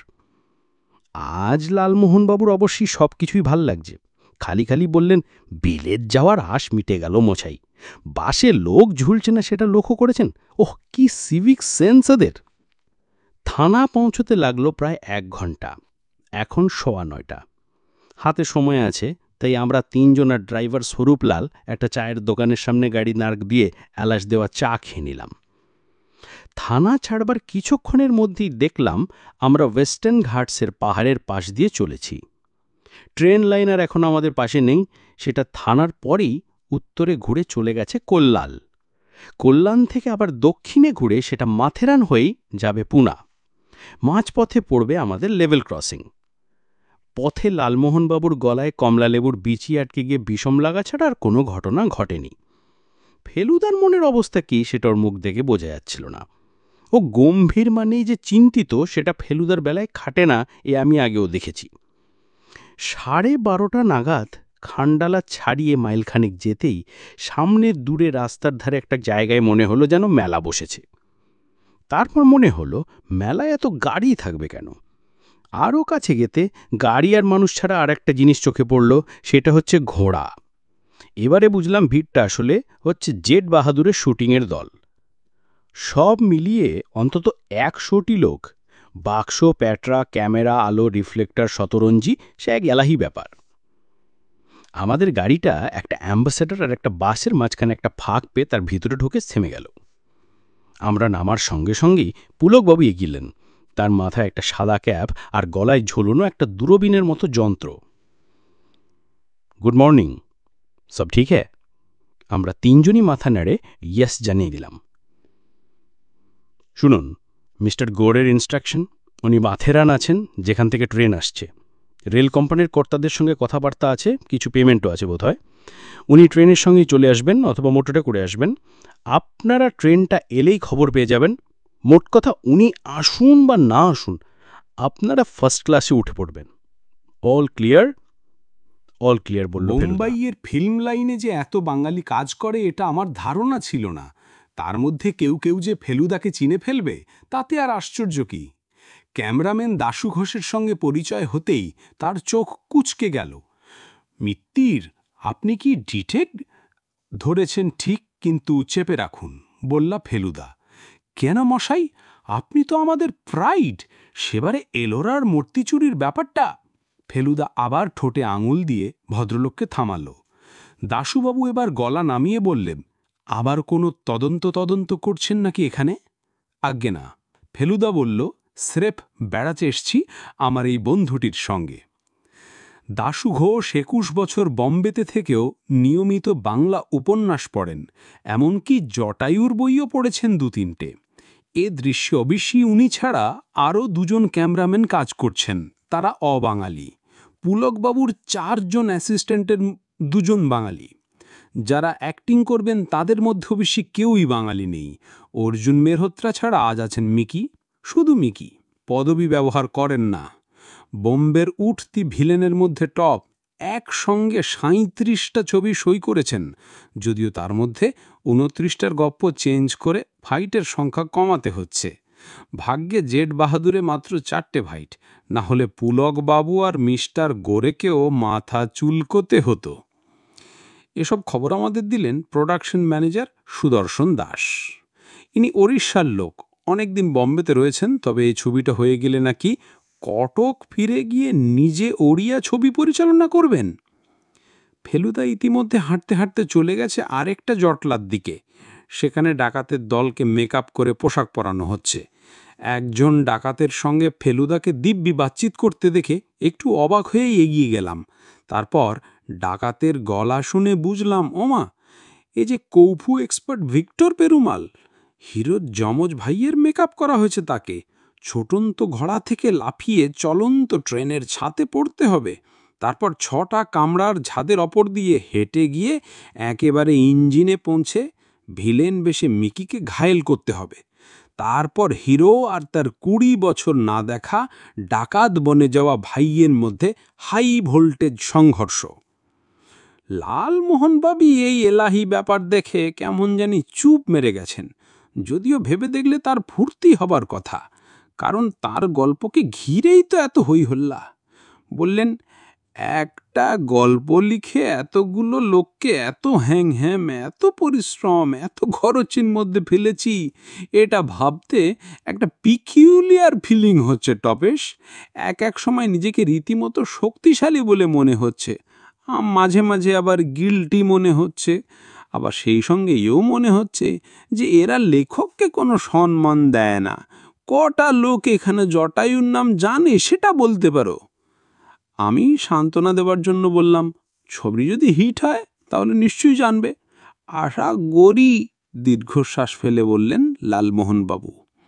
যেসব ডাকাতের মেকআপ হয়ে গেছে তাদের মধ্যে কয়েকজন ঘোড়ার পিঠে চেপে ছুটোছুটি আরম্ভ করে দিয়েছে।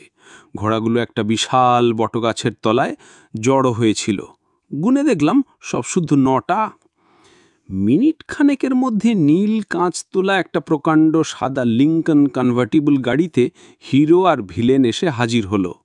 হিরোইনের দরকার লাগবে না, কারণ ট্রেনের কামরায় বন্দী অবস্থায় তার শটগুলো নাকি স্টুডিওতে তোলা হবে। সেটা এক হিসেবে ভালো। এই 2 পুরুষ তারকা গাড়ি থেকে নামতেই যা শোরগোল পড়ে গেল, হিরোইন থাকলে না জানি কি হতো। সুদর্শনবাবু চা এনে দিয়েছিলেন।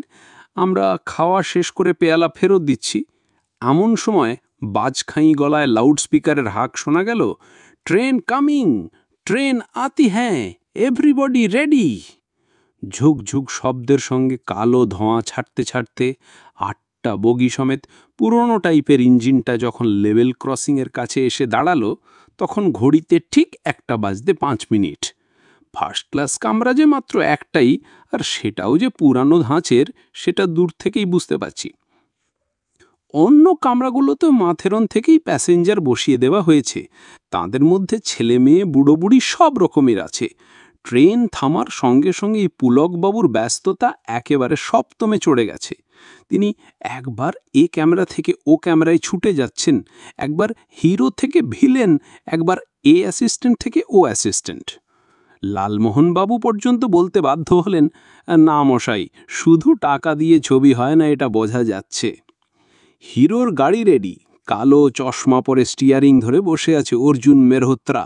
পাশে তার নিজের মেকআপম্যান আর 2জন ছোকরা টাইপের লোক, বোধহয় চামচা টামচা হবে। অর্জুনের সামনে একটা হুড খোলা জিপে তেপায়া স্ট্যান্ডের উপর ক্যামেরাও রেডি। ভিক্টর সমেত ডাকাতের দল ঘোড়ার পিঠে আগেই এগিয়ে গেছে। তারা চলন্ত ট্রেন থেকে সিগন্যাল পেলে একটা বিশেষ পাহাড়ের বিশেষ জায়গা থেকে নেমে এসে ট্রেনের পাশে পাশে দৌড় আরম্ভ করবে।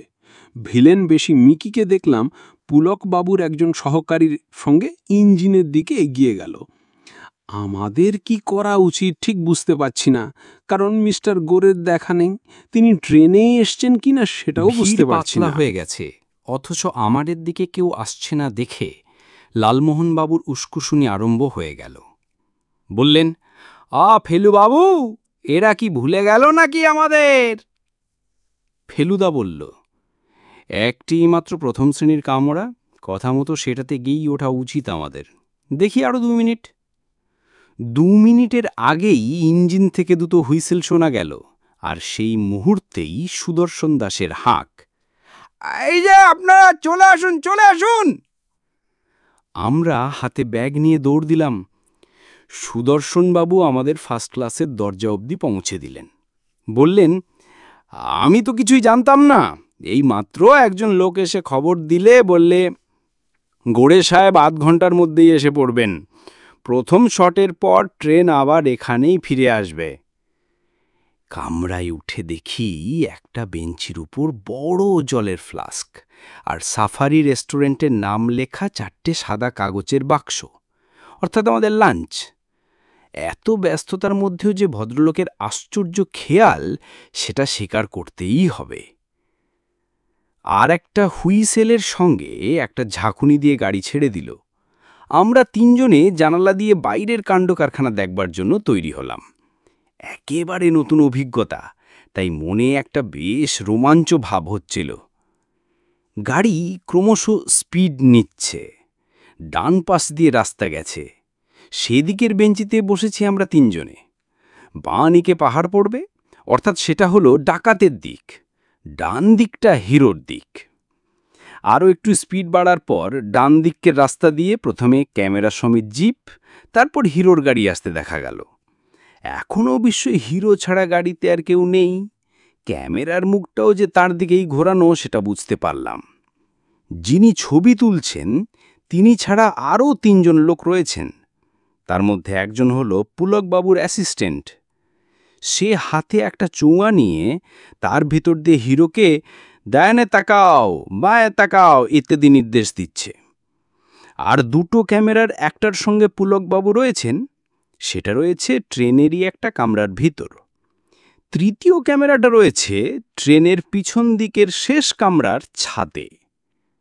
হিরো তেমন জোরে গাড়ি চালাচ্ছে না দেখে আমার মনটা দমে গিয়েছিল, কিন্তু ফেলুদা বলল ওটা ছবিতে নাকি জোরেই মনে হবে, কারণ ক্যামেরার স্পিড কমিয়ে শটটা নেওয়া হচ্ছে। তাছাড়া যতটা আস্তে ভাবছিস ততটা আস্তে কিন্তু যাচ্ছে না গাড়িটা, কারণ আমাদের ট্রেনটাও তো চলেছে সঙ্গে সঙ্গে, আর চলেছে বেশ জোরেই। ঠিক কথা, এটা আমার খেয়াল হয়নি। কিছুক্ষণের মধ্যে ক্যামেরা আর হিরোর গাড়ি আমাদের কামরা ছাড়িয়ে চলে গেল। পুরনো কামরা, তাই জানালায় গরাদ নেই। গলা বাড়িয়ে আরও কিছুক্ষণ দেখবার ইচ্ছে ছিল, কিন্তু ফেলুদা বাধা দিয়ে বলল, জেদ বাহাদুর, ছবি দেখতে গিয়ে যদি পর্দায় দেখিস তুই গলা বাড়িয়ে শুটিং দেখছিস, সেটা কি খুব ভালো হবে? লোভ সংবরণ করে উল্টো দিকের জানালার ধারে বসবো বলে সিট ছেড়ে দাঁড়িয়েছি। ঠিক সেই সময় নাকে গন্ধটা এলো। ফেলুদা দেখি আর আমার পাশে নেই, তার দৃষ্টি বাথরুমের দরজার দিকে। সে এক লাফে উল্টো দিকে চলে গেছে, তার ডান হাত কোটের পকেটে। বন্দুক লাভ করে লাভ নেই মিস্টার মিত্তির, অলরেডি একটি রিভলভার আপনার দিকে পয়েন্ট করা রয়েছে। এবার দেখলাম পাহাড়ের দিকের দরজাটা খুলে গেল। একজন লোক হাতে একটা রিভলভার নিয়ে দরজা ঠেলে ভিতরে ঢুকে দরজার মুখেই দাঁড়িয়ে রইল। একে কি দেখেছি আগে? হ্যাঁ, এই তো সেই লাল শার্ট, কিন্তু আজ এর পোশাক অন্য, আর চেহারায় যে হিংস্র ভাব দেখছি সেটা সেদিন এয়ারপোর্টে দেখিনি। আজ এই অবস্থায় দেখে বুঝছি লোকটা একেবারে নিখাদ খুনে। তার হাতের রিভলভারটা তাক করা রয়েছে সোজা ফেলুদার দিকে। এবার বাথরুমের দরজাটা অল্প ফাঁক অবস্থা থেকে পুরো খুলে গেল, আর সেই সঙ্গে কামরাটা গুলবাহারের গন্ধে ভরে গেল। সান সান, লালমোহনবাবুর শরীর কুঁকড়ে ছোট হয়ে গেছে। সান্নালি বটে, বললেন আগন্তুক, আর আপনার সঙ্গে আমার আসল দরকার মিস্টার গাঙ্গুলি। বইয়ের প্যাকেটটা নিশ্চয়ই ফেলে রেখে আসেননি। ব্যাগটা খুলুন, খুলে বার করে দিন, না দিলে কি ফল হবে সেটা আর নাই বললাম। প্যাকেট? কি প্যাকেটের কথা বলছেন নিশ্চয়ই বুঝেছেন। আপনারই বই আপনার হাতেই নিশ্চয়ই তুলে দিয়ে আসেনি সেদিন এয়ারপোর্টে। বার করুন, বার করুন। আপনি ভুল করছেন, প্যাকেট ওর কাছে নেই, আমার কাছে।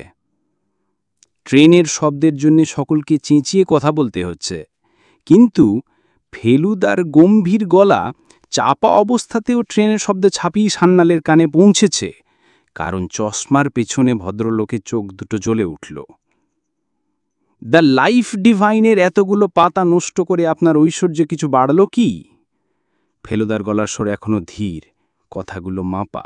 নিম্ন গুন্ডাটার দিকে আর দৃষ্টি দিয়ে খসখসে গলায় বললেন সান্নাল, ইয়ে আদমি কোই ভি গড়বড় করনে সে ইনকো খতম করনা। হাত তুলে রাখুন মিস্টার মিত্তিন।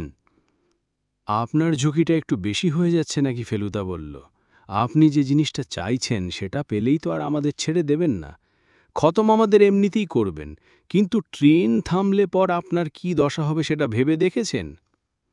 ভেরি ইজি, দাঁত বের করে বিশ্রী হেসে বললেন মিস্টার সান্যাল, হামাকি আর কে চেনে বলুন? এত প্যাসেঞ্জার রয়েছে ট্রেনে, তার মধ্যে মিশে যেতে পারবো না। আপনাদের লাশ পড়ে থাকবে, আমি বাইরে বেরিয়ে অন্য কামরায় চলে যাব। Very easy, isn't it? ফেলুদার সঙ্গে অনেক রকম সংকটের মধ্যে পড়ে আমার সাহস বেড়ে গিয়েছে ঠিকই, কিন্তু একটা কারণে এই মুহূর্তে সাহস আনার অনেক চেষ্টা সত্ত্বেও বারবার আমার সমস্ত শরীর ঠান্ডা হয়ে যাচ্ছিল। কারণ আর কিছুই না, ওই নিম্ন। এরকম একটা নিষ্ঠুর খুনে চেহারা গল্পেই পড়া যায়। কামরার বন্ধ দরজায় ঠ্যাস দিয়ে দাঁড়িয়ে আছে, গায়ের ফিনফিনে ফুলকারি করা শার্টটা খোলা জানলা দিয়ে আসা হাওয়াতে ফুরফুর করছে। ডান হাতটা ট্রেনের ঝাঁকুনিতে দুললেও রিভলভারটা ঠিকই ফেলুদার দিকে তাক করা রয়েছে। সান্যাল এক পা করে এগিয়ে এলেন, নাক জ্বলে যাচ্ছে সেন্টের গন্ধে। সান্যালের দৃষ্টি ফেলুদার ব্যাগের দিকে। এয়ার ইন্ডিয়ার ব্যাগ ফেলুদার সামনে সিটের উপর রাখা। লালমোহনবাবুর কি অবস্থা জানি না, কারণ তিনি এখন আমার পিছনে। ট্রেনের আওয়াজের মধ্যে ওর হাঁপানির টানের মতো নিঃশ্বাসের শব্দ শুনতে পাচ্ছি। ট্রেন ছুটে চলেছে, তার মানে শুটিংও হয়ে চলেছে নিশ্চয়ই। মিস্টার গোরে কি সাংঘাতিকভাবে আমাদের ডোবালেন সেটা উনি জানেন কি? সান্যাল সিটে বসে বাক্সের ক্যাচ টিপলেন, ঢাকনা খুলল না, বাক্সে চাবি লাগানো। চাবি কোথায়? এটা চাবি কোথায়? মিস্টার সান্যালের সমস্ত মুখ অসহিষ্ণুর আগে কুঁচকে গেল। কোথায় চাবি? পকেটে। কোন পকেটে? ডান। আমি জানি ওই পকেটেই ফেলুদার রিভলভার। সান্যাল উকে দাঁড়ালেন, রাগে ফুলছেন তিনি। কয়েক মুহূর্ত যেন কিংকর্তব্য বিভূর। তারপর, তুমি এসো। আমার দিকে ঘরচি উঠলেন মিস্টার সান্যাল। ফেলুদাও আমার দিকে চাইল, ইঙ্গিতে বুঝলাম সে আমাকে সান্যালের আদেশ পালন করতে বলছে। যখন ফেলুদার দিকে এগুচ্ছি তখন ট্রেনের শব্দ ছাড়া আরেকটা শব্দ কানে এলো, ঘোড়ার খুঁড়ের শব্দ। এর মধ্যে কখন যে বাঁদিকে পাহাড় এসে গেছে তা খেয়ালও করিনি। ফেলুদার পকেটে যখন হাত ঢোকাচ্ছি তখন দেখলাম পাহাড়ের গাঁথি ধুলো উড়িয়ে ডাকাতের দল নামছে। রিভলভারের পাশে হাতরাতেই চাবি ঠেকল হাতে। দিয়ে দেয়। আমি চাবি দিয়ে দিলাম মিস্টার সান্যালকে। ফেলুদার হাত দুটো এখনও মাথার উপর। সান্যাল বাক্সের তালায় চাবি লাগালেন, ঘোরালেন, বাক্স খুলে গেল। লাইভ ডিভাইন অপরই রাখা। বাক্স থেকে বই বেরিয়ে এলো। জানলার ঠিক বাইরেই ঘোড়ার খুর। একটা নয়, অনেকগুলো। তীর বেগে নেমে আসছে পাহাড়ের গা বেয়ে, ছুটে চলেছে ট্রেনের সঙ্গে পাল্লা দিয়ে। সান্যাল বইটা হাতে নিয়ে কয়েকটা পাতা উল্টানোর যেখানে পৌঁছালেন তারপরে আর উল্টানো যায় না, কারণ সেগুলো পরস্পরের সঙ্গে সাঁটা। এবার উল্টানোর বদলে সান্যাল একটা অদ্ভুত কাজ করলেন। পাতার মাঝখানটা খামচিয়ে সেটাকে ছিঁড়ে ফেললেন, আর ছিঁড়তেই তার তলা একটা চৌকো খোপ বেরিয়ে পড়ল। পাতাগুলোর মাঝখানটা একসঙ্গে কেটে ফেলে খোপটা তৈরি করা হয়েছে। খোপের ভিতরে দৃষ্টি দিতে সান্যালের মুখের অবস্থা দেখবার মতো হলো। উনি ভেতরে কি আঠা করেছিলেন জানি না। এখন বেরোলো খান আষ্টেক সিগারেটের পোড়া টুকরো, ডজনখানেক পোড়া দেশলাই, আর বেশ খানিকটা সিগারেটের ছাই। কিছু মনে করবেন না, বলল ফেলুদা। ওটাকে ছাইদান হিসাবে ব্যবহার করার লোক সামলাতে পারলাম না। এবারে সান্যাল এত জোরে চেঁচালেন যে মনে হলো সমস্ত ট্রেন ওর কথা শুনে ফেলবে। বেয়াদবিরা যাহা পাওনি, ভেতরে আসল জিনিস কোথায়? কি জিনিসের কথা বলছেন? স্কাউন্ড্রেল, তুমি জানো না কিসের কথা বলছি? কোথায় সে জিনিস? আবার গর্জে উঠলেন সান্যাল। পকেটে। কোন পকেটে? বা পকেটে। ডাকাতের দল এখন জানালার ঠিক বাইরে, কারণ পাহাড় আরও কাছে চলে এসেছে। ধুলো এসে ঢুকছে আমাদের কামরায়। You there! আমি জানি আমার উপর আবার হুকুম হবে। হাঁ করে দাঁড়িয়ে আছো কি? যাও, হাত ঝোকাও। আবার আদেশ মানতে হলো। এবার পকেট থেকে যে জিনিস বেরোলো তেমন জিনিস আমি কোনো দিন হাতে ধরিনি। হিরে আর মুক্ত দিয়ে গাঁথা এই আশ্চর্য হার রাজা বাদশাদের হাতেই মানায়।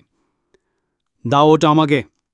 মিস্টার সান্যালের চোখ জলজল করছে, কিন্তু এবার রাগে নয়, উল্লাসে, লোভে। আমার হাত সান্যালের দিকে এগিয়ে গেল। ফেলুদার হাত মাথার ওপর তোলা। লালমোহনবাবুর মুখ দিয়ে গুঙানির মতো শব্দ বেরোচ্ছে। ডাকাতের দল, দাঁড়াম! একটা ভারী শব্দের সঙ্গে সঙ্গে আমাদের কামরাটা যেন একটু কেঁপে উঠল, আর তারপরেই দেখলাম নিম্মু কামরার মেঝেতে গড়াগড়ি দিচ্ছে, কারণ একজোড়া পা জানানা দিয়ে ঢুকে শটান সজোরে লাথি মেরেছে তার গায়ে। ফলে নিম্মুর হাতের রিভলভার ছুটে গিয়ে সিলিংয়ের বাতির কাঁচ চুরমার করে দিল, আর সেই সঙ্গে ফেলুদারও হাতে বৈদ্যুৎ বেগে চলে এলো তার নিজের রিভলভার। এবারে পাহাড়ের দিকে দরজাটা আবার খুলে গেল, আর সেই দরজা দিয়ে ডাকাতের বেশে যিনি ঢুকলেন তাকে আমরা তিনজনেই খুব ভালো করে চিনি। থ্যাংক ইউ ভিক্টর, বলল ফেলুদা। মিস্টার সান্যাল সিটের ওপরে বসে পড়েছেন। এবার কাঁপুনিটা রাগের নয়, ভয়ের, কারণ তিনি জানেন তিনি জব্দ, তার আর পালাদার পথ নেই। এদিকে শুটিংয়ে গন্ডগোল বুঝে কিলু নিশ্চয়ই চেন টেনে দিয়েছে, কারণ ট্রেনটা যেভাবে থামল সেটা চেন টানলেই হয়। থামার কয়েক সেকেন্ডের মধ্যেই শোরগোল শুনতে পেলাম। একই লোকের নাম ধরে অনেকে চিৎকার করছে, ভিক্টর, ভিক্টর, কোথায় গেল ভিক্টর? পুলকবাবুর গলা। যত গন্ডগোল তো ভিক্টরকে নিয়েই, কারণ তার লাফিয়ে পড়ার কথা ছাতে, আর সে কিনা সোজা এসে ঢুকেছে আমাদের কামরায়। ফেলুদা দরজা খুলে মুখ বার করে পুলকবাবুকে ডাকলেন, এই যে মশাই, এদিকে। ভদ্রলোক হন্তদন্ত হয়ে আমাদের কামরায় উঠে এলেন। দেখে মনে হলো তার শেষ অবস্থা, কারণ শুনেছি এই ধরনের একটা শটে গন্ডগোল হওয়া মানে প্রায় 30,000 টাকা জ্বলে যাওয়া। কি ব্যাপার ভিক্টর, তোমার কি মাথা খারাপ হয়ে গেল নাকি? আপনার ছবিতে জেট বাহাদুর আখ্যা একমাত্র ভিক্টর পেরুমলি পেতে পারে পুলকবাবু। তার মানে? পুলকবাবু অবাক হয়ে দেখলেন ফেলুদার দিকে। তার ফেলে ভাবটার মধ্যে এখনও যথেষ্ট পরিমাণে বিরক্তি মেশানো রয়েছে। আর স্মাগলারের পার্টটা পরমেশ কাপুরকে না দিয়ে আপনার এঁকে দেওয়া উচিত ছিল। কি সব উল্টো পাল্টা বকছেন, ইনিকে? পুলকবাবু মিস্টার সান্যাল দিকে চেয়ে জিজ্ঞেস করলেন। ইতিমধ্যে ডান দিকে রাস্তায় দুটো নতুন গাড়ির আবির্ভাব হয়েছে, একটা পুলিশ জিপ আর একটা পুলিশ ভ্যান। জিপটা আমাদের কামরার পাশে এসে থামল। তার থেকে নামলেন ইন্সপেক্টর পদবর্ধন। এইবার পুলকবাবুর প্রশ্নের উত্তরে ফেলুদা মিস্টার সান্যালের দিকে এগিয়ে গিয়ে 2 টানে তার দাঁড়ি আর গোঁচ আর আরও 2 টানে তার পোরচুলার চাশমাটা খুলে ফেলে দিয়ে বলল, আপনার গা থেকে গুলবাহানের গন্ধটাও টেনে খুলে ফেলতে পারলে খুশি হতাম মিস্টার গোরে, কিন্তু ওই একটি ব্যাপারে ফেলু মিত্রেরও অপারগ। প্রডিউসার মিশায় ধরা পড়লে ছবি বন্ধ হয়ে যাবে, কথা আপনাকে কে বললে? লালুদা। প্রশ্নটা করলেন পুলকবাবু। লালমোহনবাবু কিছুই বলেননি, কেবল গম্ভীর হয়ে বসেছিলেন। যদিও এটা ঠিক যে গম্ভীর হবার একটা কারণ হলো জেট বাহাদুরের ভবিষ্যৎ সম্বন্ধে চিন্তা। জেট বাহাদুরকে কেউ রুখতে পারবে না লালুদা, বললেন পুলকবাবু। গোরে চুলোয় যাক, গোল্লায় যাক, হাজাতে যাক, যেখানে খুশি যাক, প্রডিউসার তো আর বম্বেতে একটা নয়। চুনি পাঞ্চলি তো 1 বছর থেকে আমার পেছনে লেগে আছে। দেখবেন আপনারা থাকতে থাকতেই নতুন ব্যানারে আবার কাজ আরম্ভ হয়ে গেছে। আজকে শুটিং অবশ্যই সেই দেশটায় বন্ধ হয়ে গেছে। গোরে আর নিম্মুর হাতে হাতখড়া পড়েছে। নানা সাহেবের নলাখা হাড় পুলিশের জিম্মায় চলে গেছে। আজ যে এইরকম একটা ঘটনা ঘটতে পারে সেটা ফেলুদা আগেই বুঝেছিল, আর তাইও সকালে সিগারেট কিনতে যাওয়ার নাম করে ইন্সপেক্টর পদ্মবর্ধনের সঙ্গে দেখা করে পুলিশের ব্যবস্থা আমরা করে বসে এসেছিল। আছি খান্ডালা ডাকবাংলোর বারান্দায়। চমৎকার পাহাড়ে জায়গা, বাতাসে রীতিমতো ঠান্ডার আমেজ। বোম্বের অনেকেই নাকি খান্ডালায় চেঞ্জে আসে। সাফারির মাটন, 2 পেঁয়াজি আর নান খাওয়া হয়ে গেছে আগেই। এখন বিকেল 4:30, তাই চা আর পকৌড়া খাচ্ছে সকলে। আমাদের টেবিলে আমরা 3 জনই বসেছি। পুলকবাবু ছিলেন এতক্ষণ আমাদের সঙ্গে, এইমাত্র উঠে মেহরোত্রার টেবিলে চলে গেলেন।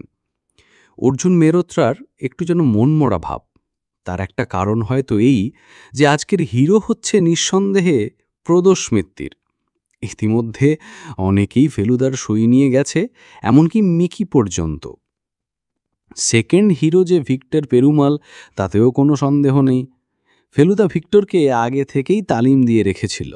বলেছিল, ঘোড়া নিয়ে যখন ট্রেনের ধারে পৌঁছবে তখন ফার্স্ট ক্লাস কামরার দিকে একটু চোখ রেখো, গোলমাল দেখলে সোজা দরজা দিয়ে ঢুকে এসো। ফেলুদার 2 হাত মাথার উপর তোলা দেখেই ভিক্টর ধরে ফেলেছে গণ্ডগোলের ব্যাপার। আশ্চর্য, এত বড় একটা কাজ করেও তার কোনো তাপ উত্তাপ নেই। সে এরই মধ্যে আবার বাংলোর সামনের মাঠে তার লোকজন নিয়ে 1 2 3 করে কুংফু অভ্যাস শুরু করে দিয়েছে। কিন্তু ব্যাপারটা হচ্ছে, লালমোহনবাবু এই এতক্ষণে প্রথম মুখ খুললেন। ফেলুদা ওর মুখের কথা কেড়ে নিয়ে বলল, ব্যাপারটা হচ্ছে কি, আপনি এখনও যেই তিমিরে সেই তিমিরে, তাই তো? জটায়ু একটা গোবেচারা হাসি হেসে মাথা নেড়ে হ্যাঁ বোঝালেন। ফেলুদা বলল, আপনার মনের অন্ধকার দূর করা খুব কঠিন নয়, তবে তার আগে গোড়ে লোকটাকে একটু বুঝতে হবে, তাহলেই তার কার্যকলাপটা বোধগম্য হবে। প্রথমেই মনে রাখতে হবে যে সে আসলে স্মাগলার, কিন্তু ভেঁক ধরেছে সম্ভ্রান্ত ফিল্ম প্রডিউসারের। আপনার গল্প থেকে সে ছবি করছে। গল্পে আপনি শিবাজি কাসলে স্মাগলাররা থাকে বলে লিখেছেন। স্বভাবতই গোড়ে তাতে বিচলিত হয়ে পড়ে। তার মনে প্রশ্ন জাগে, আপনি শিবাজি কাসল সম্বন্ধে কদ্দূর কি জানেন, কারণ সে নিজে স্মাগলার আর তার বাসস্থানও শিবাজি কাসল। এইটা জানার জন্য সে সান্যাল সেজে আপনার বাড়ি গিয়ে হাজির হয়। আপনার সঙ্গে আলাপ করে সে বোঝে যে ভয়ের কোনো কারণ নেই, আপনি অত্যন্ত নিরীহ নির্লিপ্ত মানুষ এবং শিবাজি ক্যাসেলের ব্যাপারটা আপনার কাছে একেবারেই কাল্পনিক। সেই সময় তার মাথায় আসে আপনার হাত দিয়ে বইয়ের প্যাকেটে 9 শাখা হার পাচার করার আইডিয়া। মালটা গড়ে পাঠাচ্ছিল তারই এক গ্যাংয়ের লোককে, যে খুব সম্ভবত থাকে শিবাজি ক্যাসেলেরই 17 তলার 2 নম্বর ফ্ল্যাটে। আপনি যদি ধরা পড়েন তাহলে দোষ দেবেন সান্যালকে, গোড়েকে নয়, তাই তো? অর্থাৎ সান্যালকে খাড়া করে গোড়ে নিজে থাকছে সেফ সাইডে। এদিকে হয়ে গেল গণ্ডগোল। আপনি 50 লাখ টাকার হারের বদলে চালান করে বসলেন আপনারই 5 টাকা দামের বই। সেই বইয়ের প্যাকেট নিয়ে লাল শার্ট অর্থাৎ নিম্ম শিবাজি ক্যাসেলের লিফট দিয়ে উঠছিল 17 তলায়। সেই সময় গোড়েরই কোনো প্রতিদ্বন্দ্বী গ্যাংয়ের লোক নিম্মকে আক্রমণ করে প্যাকেট আদায় করার জন্য। নিম্ম তাকে খুন করে প্যাকেট যথাস্থানে চালান দিয়ে গা ঢাকা দেয়। এদিকে প্যাকেটে যে হার নেই সে খবর পেতেই গোড়েকে চলে আসতে হলো। সে তো বুঝিয়েছে কি হয়েছে, তার এখন 2টো কাজ করতে হবে। 1, হার ফিরে পেতে হবে। 2, আমাদের খতম করতে হবে। তার একমাত্র ভরসা যে আমরা লাইফ ডিভাইনের রহস্য ভেদ করে হারটা পুলিশের হাতে জমা দেইনি। গোড়ে এসেই বুঝল যে সান্যালের পুনরাবির্ভাব হবে। সান্যালই যখন মালটা পাঠিয়েছিল তখন সান্যাল কি সেটা পুনরুদ্ধার করতে হবে, তাহলে গোড়ের নিজের উপর কোনো সন্দেহ পড়বে না। কিন্তু গুলবাহার, বলছি সব বলছি। গুলবাহার সেন্টের ব্যবহারটা গোড়ের শয়তানি বুদ্ধির আশ্চর্য উদাহরণ। এটার জন্য সে কলকাতা থেকেই তৈরি হয়েছিল। সান্যাল মানেই গুলবাহার, আর গুলবাহার মানেই সান্যাল, এ ধারণা অন্তত আপনার মনে বদ্ধমূল হয়ে গিয়েছিল, তাই নয় কি? হ্যাঁ, তা একরকম হয়েছিল বই কি। বেশ, এবার মনে করে দেখুন, সেদিন গোড়ে আমাদের বৈঠকখানায় বসিয়ে কিছুক্ষণের জন্য ঘর থেকে বেরিয়ে গেছিল। ভাবতে যেন আপনার জন্য টাকা আনতে গিয়েছে, কেমন? ঠিক সেই ফাঁকে লিফটে ঢুকে 2 ফোঁটা গুলবাহার সেন্ট ছিটিয়ে দেওয়া কি খুব কঠিন ব্যাপার? ওপর থেকে নিচ অবধি সব কটা তলা শুকেও যখন কোনো সেন্টের গন্ধ পেলাম না, তখনই বুঝলাম যে গন্ধটা রয়েছে শুধু লিফটের ভিতর। অর্থাৎ সেটা হচ্ছে মানুষের গা থেকে নয়, এসেছে সেন্টের শিশি থেকে।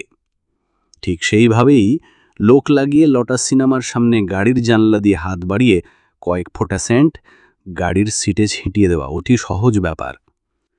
ফেলুদা বুঝিয়ে দিলে সত্যিই সহজ। লালমোহনবাবু যে ব্যাপারটা বুঝেছেন তাতে কোনো সন্দেহ নেই, কিন্তু তবু তার মুখে হাসি ফুটছে না দেখে বেশ অবাক লাগল। সেটা যে শেষ পর্যন্ত পুলকবাবুর একটা কথায় ফুটবে সেটা কি করে চা জানব? শেষ করে যখন শহরে ফেরার তোড়জোড় চলছে, সূর্যটা পাহাড়ের পিছনে নেমে যাওয়ায় হঠাৎ ঠান্ডা বেড়ে মাঝে মাঝে বেশ কাঁপুনি লাগিয়ে দিচ্ছে, তখন দেখি পুলকবাবু আমাদের দিকে ব্যস্তভাবে এগিয়ে আসছেন। লালুদা, জেট বাহাদুরের বিজ্ঞাপন পড়ছে শুক্রবার, কিন্তু তার আগে একটা ব্যাপার জেনে নেওয়া দরকার। কি ব্যাপার ভাই? আপনার কোন নামটা যাবে, আসল না নকল? নকলটাই আসল ভাই, একগাল হেসে বললেন লালমোহনবাবু। বানান হবে JATAYAU। আপনারা শুনলেন সত্যজিৎ রায়ের লেখা বোম্বাইয়ের বোম্বেটে, জটায়ুর সিনেমার স্বপ্ন আর ফেলুদার মজাদার বুদ্ধির এক অসাধারণ গল্প। যদি ভালো লেগে থাকে তাহলে অবশ্যই আমাদের চ্যানেলটি সাবস্ক্রাইব করুন এবং লাইক ও শেয়ার করতে ভুলবেন না। আমাদের পরবর্তী পর্বে থাকছে আরও একটি রোমাঞ্চকর ফেলুদা কাহিনী। চোখ রাখুন, শুনে যান। ধন্যবাদ। আবার দেখা হবে, শোনা হবে।